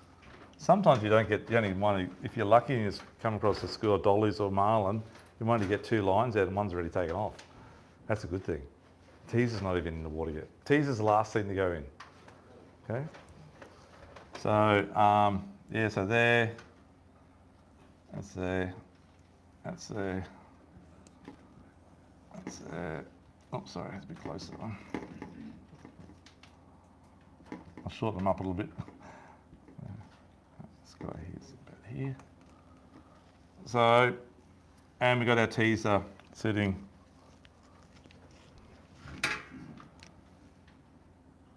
just here, okay? So if this guy goes off, that's a good thing because he's the longest one out, and you got plenty of time to get the other rods in, or you can leave one. I'd actually leave that one there out or that one there out, probably that one maybe. Get these other guys in close, then get the teaser in first though, and he's probably sitting out here by now, screaming line off. So first thing, oh Stewie mate, you made it. So the first thing you do, okay, we're trolling, right? And all of a sudden ratchet screams off. And my suggestion is, like a lot of guys, sounds a bit stupid, but a lot of guys will tie, if they've got different colour lines on, that's fine. But if you've got all green line on 5 reels of green line, and you say, grab the green one, and your mate's only fairly new, he's going to go, because you don't think, look at the rod bending, you know, and you just grab the wrong one. So the first thing to do is either have little bits of ribbon around it, or whatever it might be. Stupid it sounds, it's a good idea. So grab the red ribbon one, or whatever it might be, right? Next thing to do is, he's gone down the back, and if you've got 3 guys. If you've got 2 guys, you say to him, don't touch it. Get that teaser in first. That's the first thing you do. Don't touch it. But some guys are rod grabbers. They just, as soon as it goes off, they straight away grab it out of the rod holder. They're the mates you don't want to bring out again next time. But guys, so when it screams off, my suggestion is, if you're on your own, to keep it going at that speed. You're going to dump a bit of line, but you need to clear everything. You don't have time to slow it back down and then work on getting everything in. You don't have that time. So, and leave 2 rods out because you might get a second hit too. If you've got 2 of you in the boat, I get to clear the teaser first and then start to bring the closest ones in first and work your way out. If you've got 3 of you in the boat, I would definitely leave, as I said, that one and that one out and get this stuff here in, and then maybe if I'm going to strike by that time and the other 2, bring these in. But before you do that, once you've cleared that, which is probably going to be around about a minute, and you might have dumped out, 100 metres. In that halfway during that period when the guy's got the teaser in and he's about to start winding this in, then throttle back a little bit. Throttle back to about 1 or 2 knots, but keep it going the same momentum forward. If you get a strike when you're trolling into the wind, the first thing you've got to do as the driver is actually try and turn a big arc with the wind. Don't ever pull it back and then try and fight the fish with the boat into the wind. You're going to go round and you get all caught up and it's going to be a nightmare. Okay, you've got to try and arc it around and then go downhill with the wind while you're fighting that fish. It's really important. Does that make sense? Okay. So let's say we hooked up 2 fish and there's 3 of you. So old mate's had to pull all this stuff in. He's pissed off because you're driving, but now the boat's driving itself and you grabbed the other rod. That's the way it goes. He has to now drive. Someone's got to drive. Okay, you can't just let the boat, and you can't pull back to neutral because it doesn't work that way. You're going to drop the fish every time. If you're solo, you've got to keep it going forward. I'd be running that, as I said before, no more than 3 lines probably. No teaser maybe, or maybe a teaser.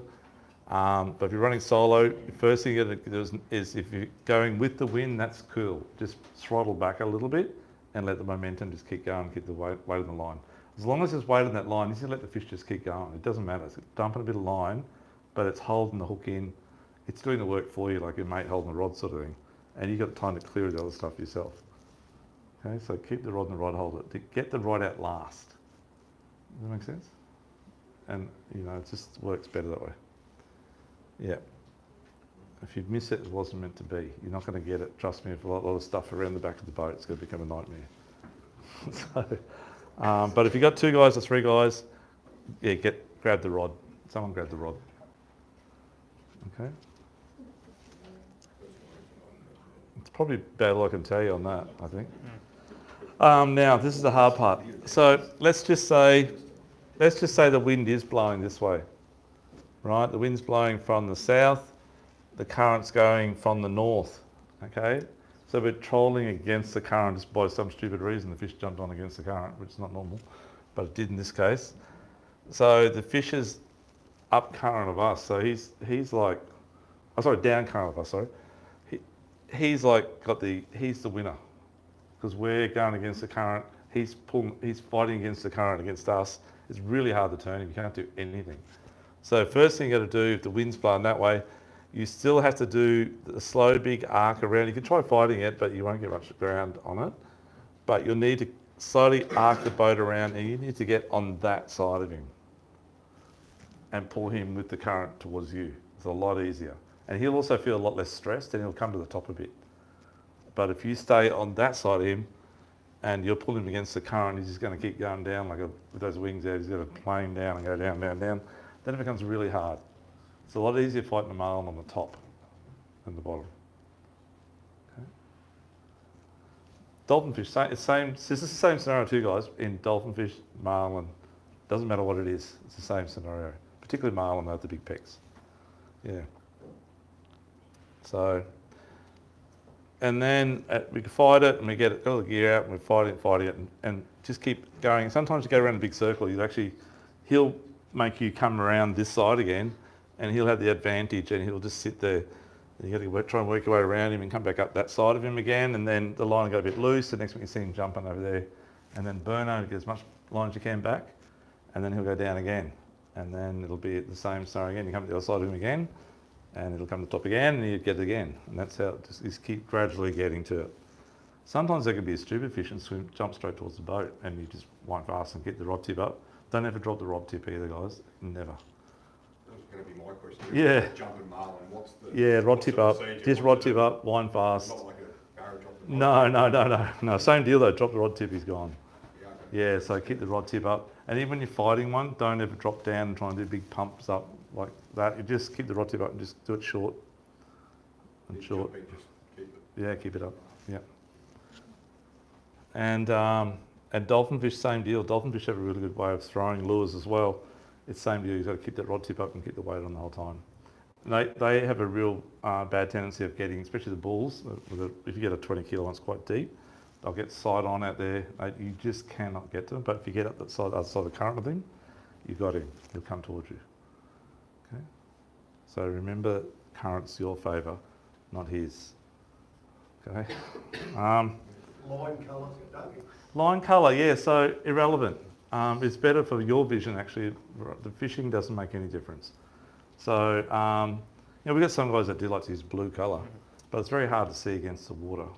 If you're in a fly bridge, it's not too bad. If you're down the bottom, looking up because the lines are up high and the outriggers and stuff, you can see it against the silhouette. But orange or green is by far the most popular we sell. And obviously if I'm using braid, trolling braid, I'm running multicolour.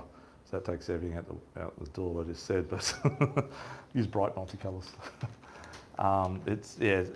You just got to know how far that's the good thing about multicolour. If you've got people on the boat that don't know what they're doing and you're using braid, you say just drop it back 5 colours. You know, it's 50 metres back, it's easy, right? With mono, it's like, I think that's 50 metres back.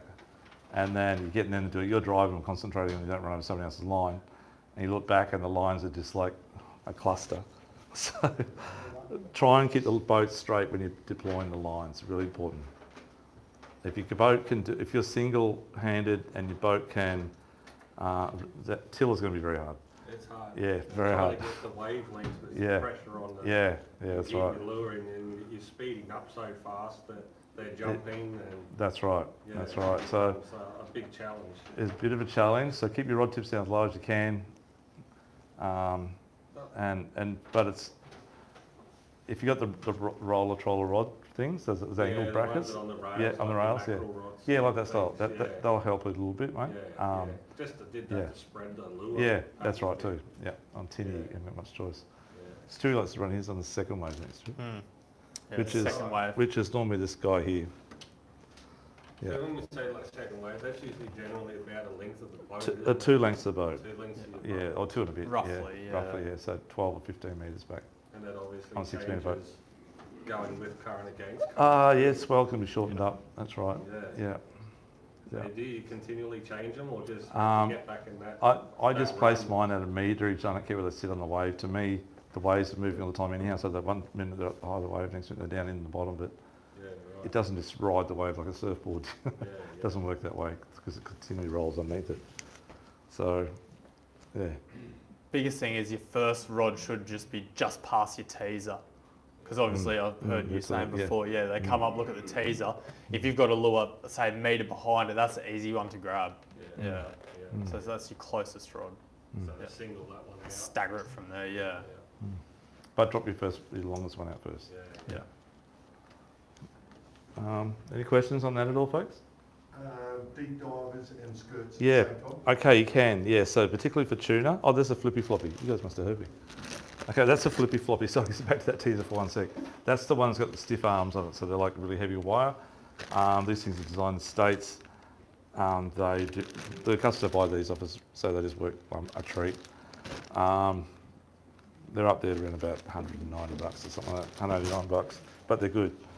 Mate, yeah, deep divers. So I've got some deep divers here. So I just going to run through the hard bodies actually, if you don't mind, and go to Wahoo. So when you're going out there this time of the year, and if your boat's sort of able to do, say it's blowing about 15 knots, it's white cap, a bit crappy, getting a bit wet, whatever, and you slow down to sort of bash your way out. In summer, you've got to have a bibless minnow or something at the back doing, as long as you've got 24 kilo outfit though, while you're doing 12 or 15 or 18 knots. So not that one, but like this type of thing. So whether it be a little fellow like that, you drop them out a fair way back. Like that, that'll be, if it's just the one, and if you put the one lure out, you put it back about 80 metres. This fellow may be similar, okay? And because they sit, they don't bounce out of the water. So if you try and troll something like that at 18 knots, it's going to come catapulting out of the water. It just can't swim at that speed. But that fellow there, it sits in the water like about that angle, and it's shaken, and it just swims perfectly along. Just goes like that in the water. So 18 months. Yeah. 18, 20, 15, whatever speed you can do, but you need to run on 24 kilo minimum. Otherwise, because that speed, you dump a lot of line before you slow down, and the impact is aggressive. aggressive. Yeah, I pass them both around. So the little one's fine. The little ones you could run on 15 kilo, but that would be, you can't put the big one on 15 kilo, it won't work. So, yeah, I like, because it's so far out, it doesn't really matter too much. But I like the two colours there are very good, the purple and the other one. There's one called King Brown. King Brown, it's like a goldy brown one. It's like really good too. Yeah, we sell a lot of this stuff. A lot of guys that are travelling out, especially out to the Barrier Reef or whatever, they always put them out the back and do it. In America, it's huge for Wahoo. Massive. They get massive Wahoo on them. So just one, though? Well, you can put two if you want, but I wouldn't suggest it too much. Because that speed and two lines are taken off, it can be a bit dangerous maybe. So line at speed is, and it hits another line, it's instant. One's going to cut off. Not two, but one will. Hopefully Stewie's line, not mine.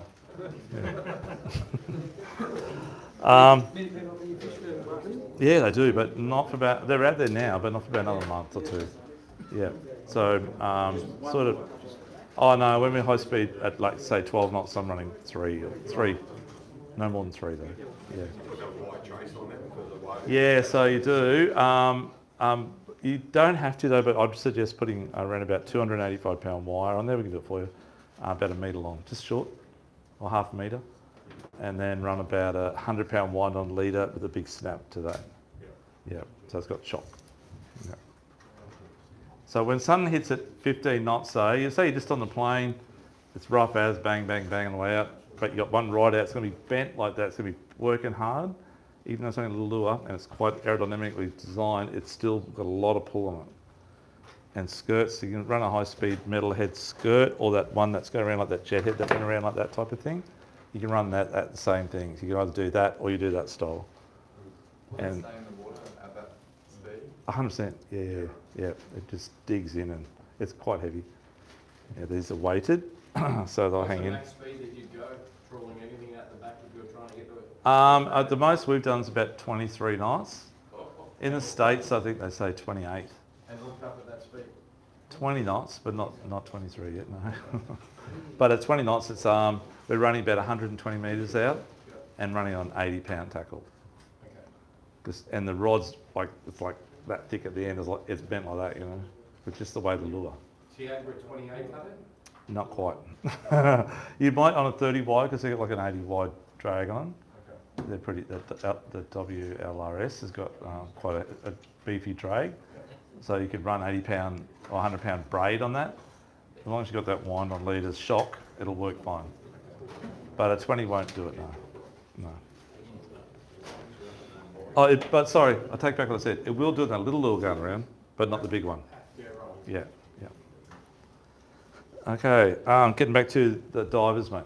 So the divers, so if you're going to run divers, and particularly for yellowfin tuna and dolphin fish out there at the moment, you'll run two divers in close. They're in their first two positions. You don't have a teaser out though.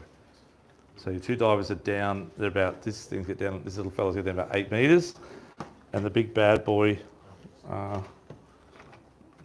it be going around, there is there, sorry, that one. That big bad boy there gets down about 12 metres. So these guys are in super clear water right at the back of the boat. So you drop them back about 25 metres and they'll come down to about probably 12, 15 metres behind the boat on that angle, you know, swimming. And you're doing 6 or 7 knots, same speed as your skirts. So you're running two of those, at the back of the boat, and then your skirts, 2 or 3 skirts on top, behind that. Stu's got a couple of stick baits here, Stu. Yeah, I always have these rigged, just ready to go. If you get a dolly or whatever, something like that, they always travel in a bit of a pack. So while your mate's fighting it or whatever, you can have a throw around with a stick bait around the general area. And try not to cast over him. But yeah. In particular, dolphin fish, you'll see it sometimes. 2 or 3 of his mates are there with him when he's swimming, when you're catching him. And if you peg something like that out straight away, they'll just come. His mates will grab it straight away. So you just have that rigged up on like that spin rod of Stewie's there. Something like that, ready to roll. Yeah. And you cast it out. Yeah. Okay. How many rods do you take out in the boat? No one's asked that question.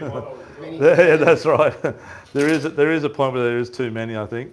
But if I'm trolling, probably 3 spin rods in the boat. No, I don't think so, no. The little boat I have, I've got no room left. But if I'm trolling, I'll probably have, obviously my 5 troll outfits and maybe 2 or 3 spin outfits always in the boat. Yeah. Yeah, so 8's enough. Oh, and a bait jig rod in case they want to take liveys. Yeah, that's it. Yeah. Okay, guys. Any other questions on the gear so far? All good. Okay, where do we go fishing? That's the next point. So we've done everything. Yeah. So where do we go fishing? On your GPS little sheet that you got in your bag there, guys, are all the FAD marks. Thanks, man.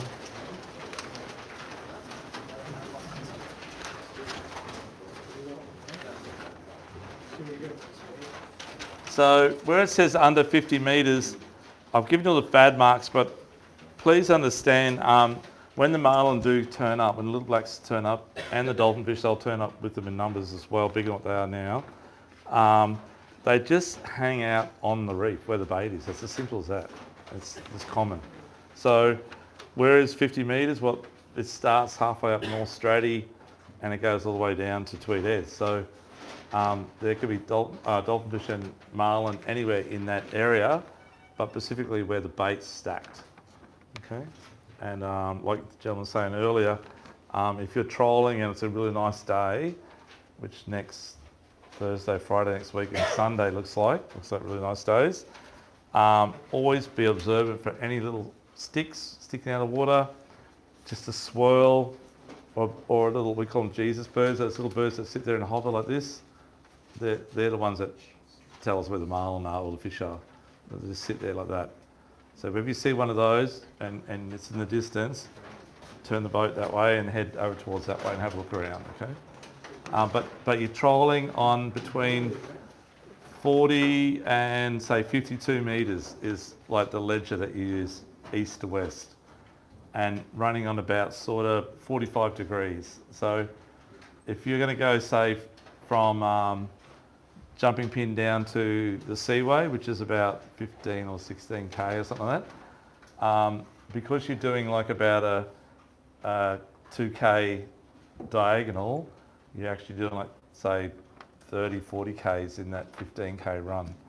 So it'll take you probably at say 11 or 12k's an hour, which is about 7 knots, 6 knots. It'll take you like 2.5 hours to do it. So it takes a lot longer than what you think. As long as you're doing that. If you just go on like that, it'll only take you an hour. So, but you'll get a lot more, you're covering a lot more ground. And if you find schooled up bait, the bait will look like it's showing the sounder too, this part.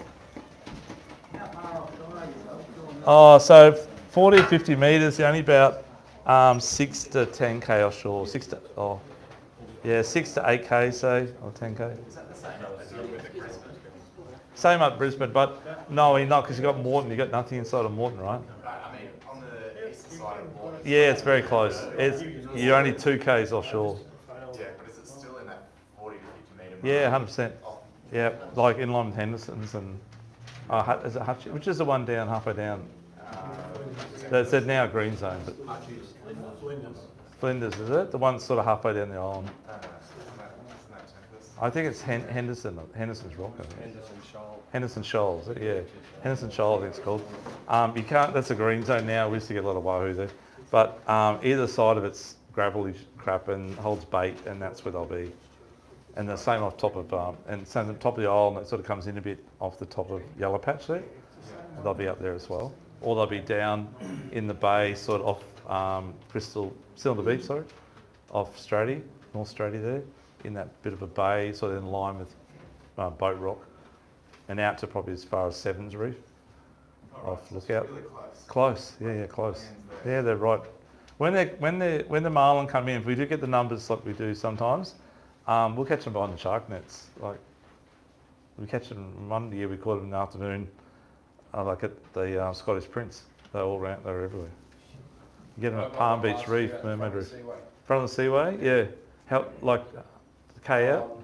Literally maybe not even a K. Yeah, that's right, yeah. Yeah. They'll come right in close. So you've got to find the bait, you'll find them. That's exactly how Is it that looks. just the small blacks? What about the stripes? Striped marlin, close look at those is probably about 45 metres, 40 metres sort of thing. But they're predominantly out further. Can you tell the difference between the striped blue and the black? Yeah, okay, so good question. So striped blue and black all look the same, lit up. They've all got stripes on them. So because they're called striped marlin, can be black though. But the main difference is the black's the only one that you can't push. So if you got him inside the boat, you got him by the bill, just push on his fin. If it doesn't fold down, it's a black. It's like rigid. It's like part of his structure. He can't turn, he can't do anything with it himself. They just stick there all the time, pain in the backside wants to get around something. But yeah, so where blue and stripe fold in. The black marlin also has, which one's dorsal's longer? So if it was jumping, Quote me on this one. you can tell the difference? If they're jumping, no, you can't. It's pretty hard. Well, because it's always like marlin are very hard, deceptive in distance. Like say it's jumping 150 metres away, out the back of the boat or over the joint. If it's a blue marlin, it's just constantly just greyhounding. They're super fast. It's a blue marlin, you know that. And you don't normally get them inside 100 metres. So if it's out deeper water, it's either going to be, it could be one of the three, but predominantly it's going to be blue marlin or striped marlin. And the blue marlin, and striped marlin are fast too, but blue marlin are just absolutely hyper. They're just aggressive. They'll do like 50 jumps non-stop sort of thing, you know. Black marlin will jump and then flop and won't do that sort of same sort of thing, you know. So blue marlin's the most aggressive. Striped marlin in the water doesn't jump as much, but definitely faster. It's just fast, very fast in the water. Sailfish the same too. Sailfish is very fast, but sailfish you can tell has got a big, beautiful sail, you know. You still get sunfish like this? Yeah, the sailfish actually been quite a few around up near Point Lookout at the moment. Yeah, in that 50 metre area to go for them. They don't go much out past, in this area, they don't go much past about 70 metres. And are they responding to lures or baits? Yeah, skirts, same deal. Yeah, okay. Same deal, yeah. They love live baits though. Yeah. Skip baits Uh, work here or? It's really weird. You go up Sunshine Coast, everyone skips gar. Come down the Gold Coast, everyone uses skirts. Yeah. Go to Cairns, they all used to use baits. Now they're using skirts and baits.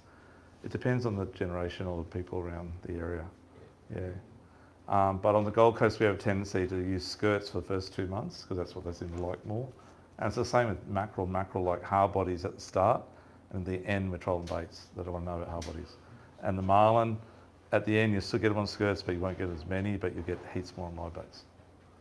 So we generally do a seminar on live baiting, end of January or something like that, because that's when they start to switch. Is that due to the abundance of food? It's the bait turns up 100%. So the bait will turn up in masses, like big masses of slimies. It's too different. Yeah, that's right. And that's what I'm saying about matching the hatch, that they're very specific about it. Yeah. Is that the right answer for someone? I can't remember now. Okay, so getting back to these marks. So the under 50 metre one, that's just a fad that's straight off Q1. Look, they got a few good dolphin fish here this year, which I'm very surprised at. Very early in the season, the customers getting there like 1.10 m, which I've never seen before. I've never been little rats or little kingfish there, you know. But there's been a few big ones this year. But when they turn up with the little black marlin, that's when they say you get them out in the paddock, which means just anywhere. And they're bigger dolphin fish, right? But at the moment, the best dolphin fish trolling's around the fads. And the ones you get at the fads, you will get good ones, but you'll get predominantly smaller ones with baits. But if you troll skirts around the fads, you'll pick up bigger ones, like rarely under 1 metre. They're normally 1.10 m, 1.20 m, 30 m, the bigger fish. And there's black marlin feeding on the little dolphin fish around the fads, and they'll also take your skirt lures around the fads, particularly at the 50 fathom fads. So the under 70 metres, which is the next one, that's sort of from north down to south. So that 27.17 is actually, that's for the gentleman, for you mate, that's up north of, sort of South Passage sort of thing. Okay. And then 27.41, this is on Fad 14, that's sort of off just north of Jumping Pin. Then Fad 3 is just south of Jumping Pin, which is the one everyone goes to, northeast of Seaway on 36 fathoms. Then you got Fad 12, 12B and 12C, which is all out in 36 is straight out the front of the seaway. And then you've got Fad 11, which is down off sort of gravel patch off Burley, but out in 65 metres deep. So what we're getting at here is troll the 36 fathom reefs. No matter if there's fad there, that's a relative, they'll be around the fad, but if your reef's 8K starts up above it, say from Jumping Pin Bar, and there's nearly a reef all the way down to off Q1, all the way, like bits of sand patches in between. But again, you're doing those big zigzags, and you're sticking between about 62 and 70 metres. Okay, that's the secret for that next one, 62 to 70. First one is 42 to 52, or 40 to 52, sorry. And then under 100 metres deep, so that's where they have been getting a few marlin at the moment. So 27, 23 is the fad, that's the wave rider buoy off Point Lookout. So it holds a lot of big dolphin fish, and a lot of marlin and a lot of sailfish in that area as well. It's about as far as you get sailfish, only because Point Lookout, the bottom's exaggerated, so it's a lot closer than down out here. Out here it's 40 k's out to 80 metres. Up there it's around about 10k off Point Lookout sort of thing. It's a lot closer. So you got Fad 15, which is up there. Fad 13, that's where Stewie likes to go. That's the one off the Jumping Pin. We had a lot of good catches there. Fad 2 is the one off Southport in 50 fathoms, great spot. And then you got Spot X, which is actually between Fad 13 and Fad 2. So Spot X and Spot X number 2. So why is there two Spot X's? I think it's just two different reef patches in the same area. But Spot X, has everyone heard about Spot X before? Has anyone fished it before? Yep, so it's a good spot. When the slimies turn up there, they're big, and there's a trillion marlin there with it. So it's always late in the season. You will get marlin there now, but you won't get as many. But when the bait turns up, the marlin turn up, you get them on skirts and you get them on live baits. Okay?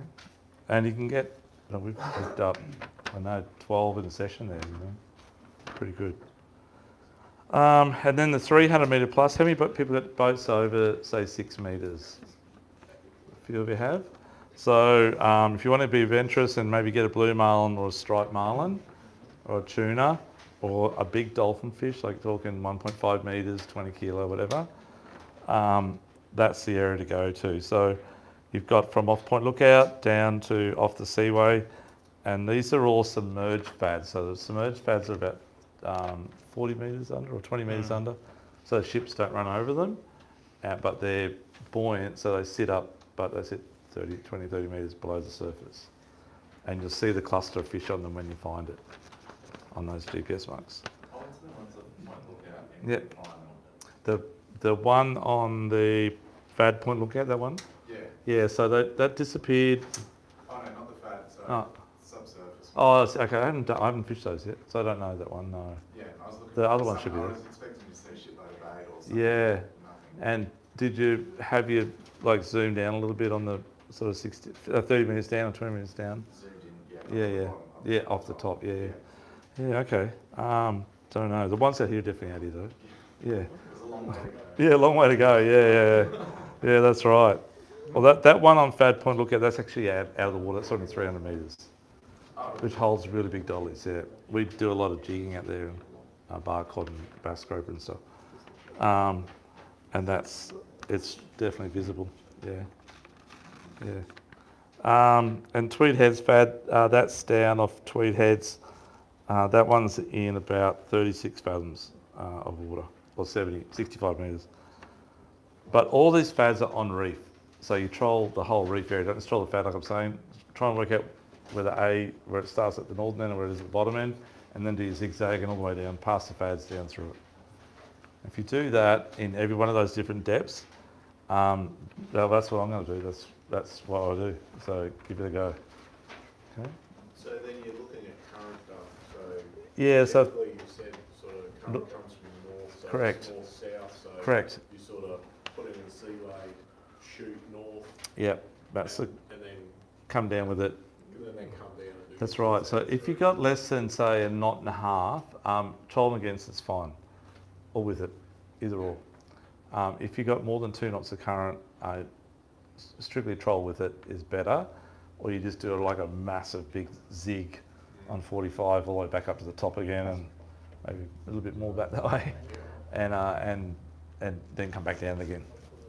Yeah, and maybe go a little bit wider, try a bit of a different pattern and so forth. So I always have my plot trail on so I can see my lines, and I'll try and into where I've missed before. Does that make sense? Yeah. But as soon as you hook a fish up, you've got to mark it. So important, guys. Because by the time you slow down, get the gear in, get the thing on, and then if you've got your plot trail on, you can be like 2 k's away from where you hooked up, and the fish has come with you, pulled it with you, and you've got no idea where it was. So please, as soon as that reel goes, even just a little, even just mark that, because there's fish there. Whether you go back around and have another loop around, whatever. But be very visual for anything floating in the water like sticks, I was talking about, but they're actually marlin, or anything like a big barrel or a big tree trunk or something. There's going to be big dollies on that, that's a guarantee. And just troll skirts around it, you'll just smash it. If you've got some pillies in the boat, maybe go up to it before you put the skirts out and just throw them in the water, and if it comes out all gold and green and everything, get those skirts out and just go past it. You'll just hook up 3 or 4 at a time, you know. Rookie questions. That's all right. How do you pick the current speed? How do you? But when you're going one way, you'll be doing like 7 or 8 knots. If you don't change your revs and you go back against it, you're doing 5, it's still 3 knots pretty well. Yeah. And the reason why you don't troll against too strong a current, because the lures work too hard. So the optimum speed sort of 6 or 7 knots, and so you've got 3 knots of current and you want to troll against it, well, your lure's actually doing 10 knots out the back, even though you're only going 7 knots against it. Because it just doesn't look natural to the fish, and that's why it doesn't work very good in strong current. Yeah, does that make sense? You're trolling with speed over ground. Yeah, that's correct. Yeah, so you're trying to keep it at 6 or 7 knots all the time, so sometimes you got to back off the throttle a bit. The lure's not doing as much, but it's still working. It's probably when we're flatty fishing, right? We're going one way and we're going perfect, it's just digging along. The next way, it's like just go working so hard against the current and start to blow out the water. It's the same with the things. You've got to actually slow down a little bit to get it right, you know. And so you got to actually, yeah. Sorry, you're right. I'm wrong. You're right. Speed over ground. So you got to think the lure's got to be doing the same speed over ground as what. So you got to calculate the speed of the. If you're ever going to go against it, calculate the speed of the water plus the speed of the boat. Yeah, so you might be doing 7 knots down with the current and 4 knots back the other way, but your lure's still doing 7. Does that make sense? Yeah, that's what I meant to say, sorry. Yeah. But anyway, you'll work it out. It just takes a bit of fun. Yeah, have a good time. Any questions on anything you want to know about anything? So when they're bouncing Yes. out of the water all the time. Too fast. Yep. Side Drop. You got three alternatives. 1, slow down a little bit. 2 is to pull them down a bit lower and keep them like flatline nearly, so that'll keep them down and tracking better in the water with the rubber band and the handle, like I told you, or onto a flatline clip. Or third choice is the lure might be just playing up, or the hook might be actually a bit of weed on the hook or something like that. Weed's bad too, so the fish don't like weed. And I don't know how many guys that I know that have trolled out there and they're trolling for 2 hours ago and no bites. And one of the lines is like a big clump of weed on the end of it. So they're not going to eat that. So they shouldn't jump out at all, or just? No, they jump out. They don't jump out, they pop out, so to speak. Yeah. They should definitely do that, yeah. But the little head ones or the pointy head ones won't. They'll just pull through the water on it. Yeah. But if they're catapulting out, that's when what the gentleman's talking about, you have to change the scenario. How do you know when you've got weed on? If you just see the lure, that's why watch your lure, know what its pattern is all the time. And if it becomes a different pattern where it's just like a glug getting pulled along, obviously there's some weed on there. Or if the rod's not working, bends a bit more, whatever it might be, it's out of the normal, so you're better off checking it. Sometimes it can just be the hook it's like you come down a wave something a little bit faster and it's maybe done a little bit of catapult you're watching, and the hook's hooked up onto the line in front of the head, and you can't see it, but it's actually getting pulled sort of the water like sideways, so it can be just something stupid like that, you know. Yeah. Takes time practice. Okay, good. Okay, last thing. Big fillet knife. That's it. That's all you need to know, I think. So we covered everything. Covered all the bits and pieces. Covered the gear. Yeah.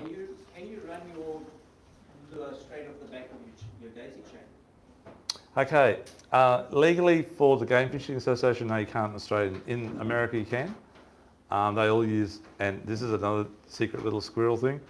If you run a little bird, as long as it's strong, about a metre or whatever up in front of your main lure, 1.5 metres, it is like the go-to. It's like having a teaser on your line in front of every lure, if that makes sense. It's all doing this little tick and splashed off. This little bird, we've got them downstairs there, little flying fish. Little flying fish are very popular. Yeah, sick of squirrel stuff. It is the go. So unless you're in a club but you want to catch more fish, I'd definitely try it on one of your lures or two of your lures and work it out. So you're better off getting the little holographic ones. The line goes through the centre, doesn't it?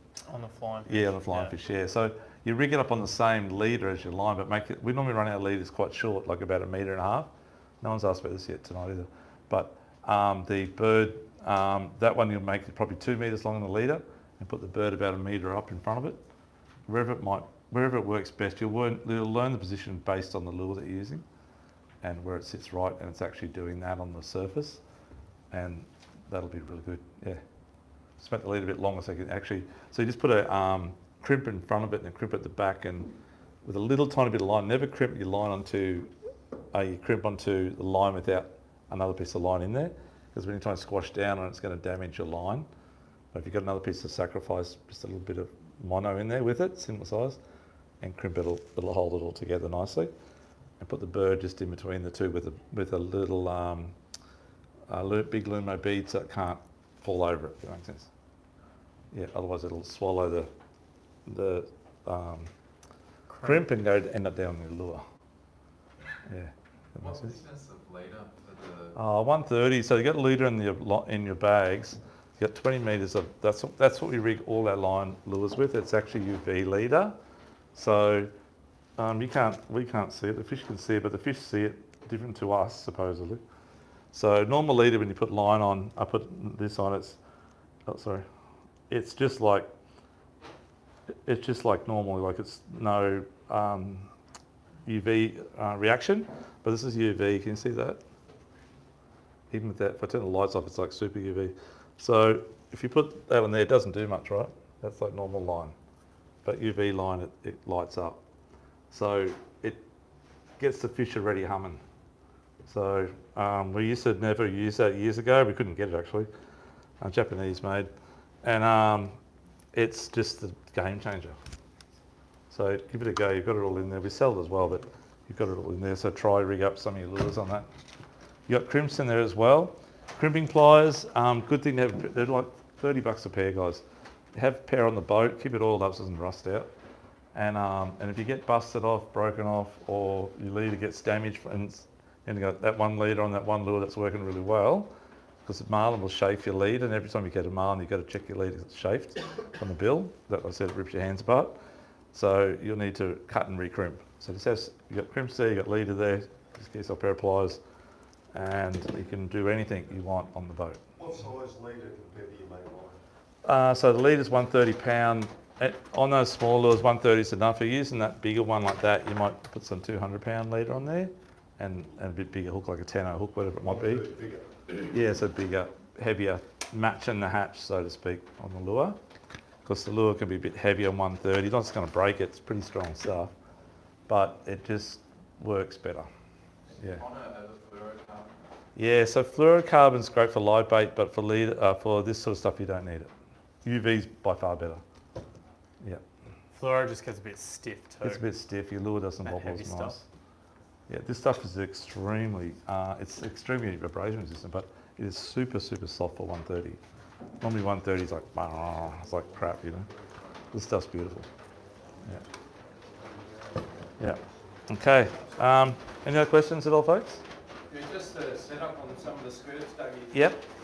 When knowing the aggressive nature of a spotty or a Spaniard or a Wahoo and hitting a skirt and knowing that you could lose everything, setting some of them up with a small steel trace. Yeah, so they've all got trace internal inside the skirt. So all our rigs have got 285 pound wire, 49 strand wire, about that long, depending on the size of the skirt. internal, and then obviously it's 130 pound to that. So if it was to bite off around the head or shoot the head up the line, then it may bite the line off. But generally speaking, most of Wahoo, if the trace is that long, it's not going to get caught. In saying that though, last year I think I lost 5 lures or something to Wahoo, 3 of them at one time. So it was just, didn't see the rods move. It was just like the line's loose. The reason I asked is They're so sharp. we got cut off, clean cut off by 3. Yeah, And same deal. you just, Yeah. So then we started setting them all up with real short, stiff What? steel trace with Yep. rubber. Yep. So I just wanted to know. Inside the skirt or running the wire past the front of the lure? No, inside the skirt. Yeah, so no, we always do that. It can only do that. Okay. It's too, it's, yes, correct. Exactly right. That leader there. That's it. That's the wire trace. That's a heavy one actually. But yeah, you got out the Gold Coast, you've got to be Wahoo and mackerel and stuff like you're saying. You have to do it. North Queensland, we've got more. Maybe down south of Southwest Rocks or something, you could probably do it. But not up here. No. Okay. I've got a question actually. Yes. Skirt. So let's say you do hook up a marlin and it's thrashing around. You recommend putting, say, rigging floss up the leader so the lure gets jammed up there and you don't lose it and get a bust off? Okay, some guys do that sort of thing, but and that's why they pin it as well back in the day with the toothpick so it doesn't move, you know. But it's very rare, because the leader's so short, we run so short leaders, it doesn't go that far up the line, if that makes sense, because it's that swivel sitting right there. No one's really asked why do you run short leaders. I'll tell you why, we only run wind-on leaders. I run through the same. A lot of our customers do the same, so we run a 6 metre, 100 pound wind-on leader. So on the end of our line, we have a plaited double on one of these, or a bimini twist on braid. And then the wind-on leader, have you got one here, Stuart? No. Okay, we'll show you one downstairs, but they've got a little loop on the end, so it's loop to loop to loop. I can show it here actually. Right at the bottom there where Stewie is. This is here. Thanks, man. So that's this mono goes up the inside of this lead. This is actually about 150. This one goes up the inside here to right to here, or actually right to here, and there's a little loop that's plaited in the end. They're quite intricate how they're made, and then we pass the line through. Actually, we open up the line here and drop it in and out, in and out, in and out, to a cat's paw type system on the end here, and then pull it up there and pull it tight. So that's how the join is, and it's very, very strong. And then obviously Stewie's got a nice plait down the bottom down here. There's a plait there. That's really nice and neat. And then the idea is then if Stewie, if I'm on the fish and I'll just, I can't pull that away, but just imagine on the fish, Stewie's winding me up. The fish is out there, but at the end of the thing, it's about 10 metres long. And then we can wind the fish right up to this little part here, which is the clip, which is attached to the little short 1 metre leader or 1.2 metre leader. So the fish now is just right there. So back in the day, people used to have a lot of long dobble. They'd have a dobble that's like, I don't know, 2 metres long, whatever. And then they'd have a lead on their lure that's like 4 metres long. And the swivel come to, if you look at that for a sec, right? So the swivel come to here, especially if you're fishing solo, and the fish is still out near the door down there. So you've got to put the rod in the rod holder and manhandle it in. And the worst part is if the fish takes off, and this is sitting down the floor somewhere and you're hanging onto it, and it rips through your hand, it's going to rip a chunk out of your hand unless you've got gloves on or something. The beauty of what we do, how we do it is, this is right here, the fish is right there, only 1 metre away, and you can just do what you want. You know, you grab it, gaff it, whatever, dolphin fish, whatever, and it's straight in the boat, and it's so easy to handle. So I personally don't like the old way anymore. I used to do it when I was younger, but this is so much better and clean and neat. One on leaders are about $15 for a good one, and yeah, they're perfect. Way to go. So 80 or 100 pound. If you're using 30 pound line, 80 is fine, but I'd recommend 100 because you're all fairly big people, and if you hang on to a good fish and it's out there and you're trying to just get that last bit in, you can easily like snap 80 pound in your hand, or it'll cut your hand easier too. So 100 you can sort of hang on to. 150, easier again. But 150 is going to take a bit of the action out of the lure. Yeah. So 100's to go. 100 on 15 kilo, 150 on 24. And lighter? 80 pound if you're running like say 30 pound braid or 50 pound braid. Yep, that's plenty. Yep. You're running 80 pound braid, 100 again. Yep. Okay. Everyone's all clued up? Okay, you guys are ready for it? Good. Go get them. That's it. Okay, that's it I think. If you have any questions, please ask us downstairs. We are open for another hour and a bit down there. And if not, we'll look after you between now and Chrissy. Yeah, water temperature. So this is a problem too.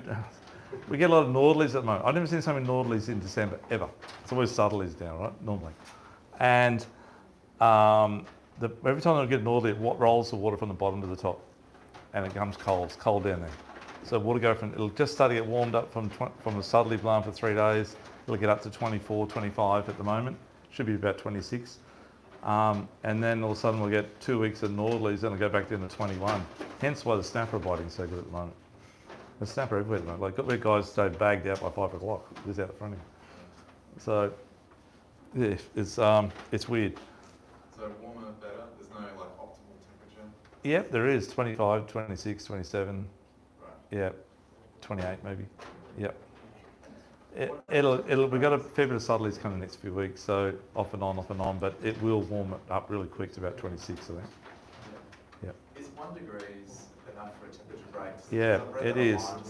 Yeah, it is. So, again, no one's asked the question, do you trial the dirty side, the clean side, do you trial the hot side or the cold side?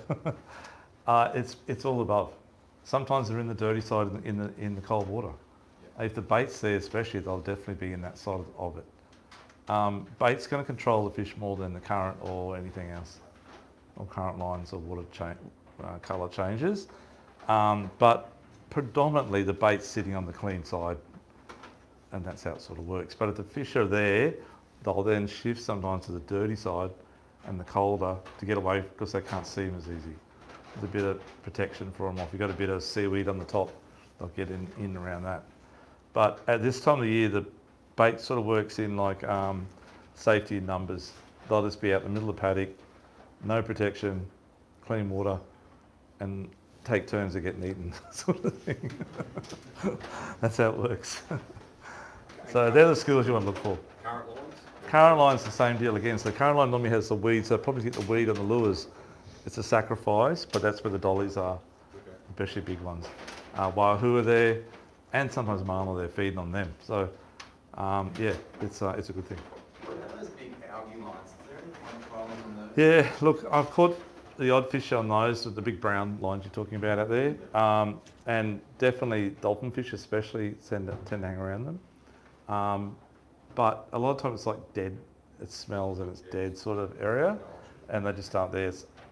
If you've got a really clean break next to it, and there's a current line rather than just a big algae bloom moving, then that's the ones you got to look for. If it's just a bloom moving in a big glove with no current lines, I'd just go straight on top of it. Yeah. Yeah. Good. Okay, cool. Alrighty, then. Let's do the good part, Stewie. The draw. Quick draw and draw. Okay, we've got $1,500 worth of gear here, guys. A bit over. First prize is a bit over $500, and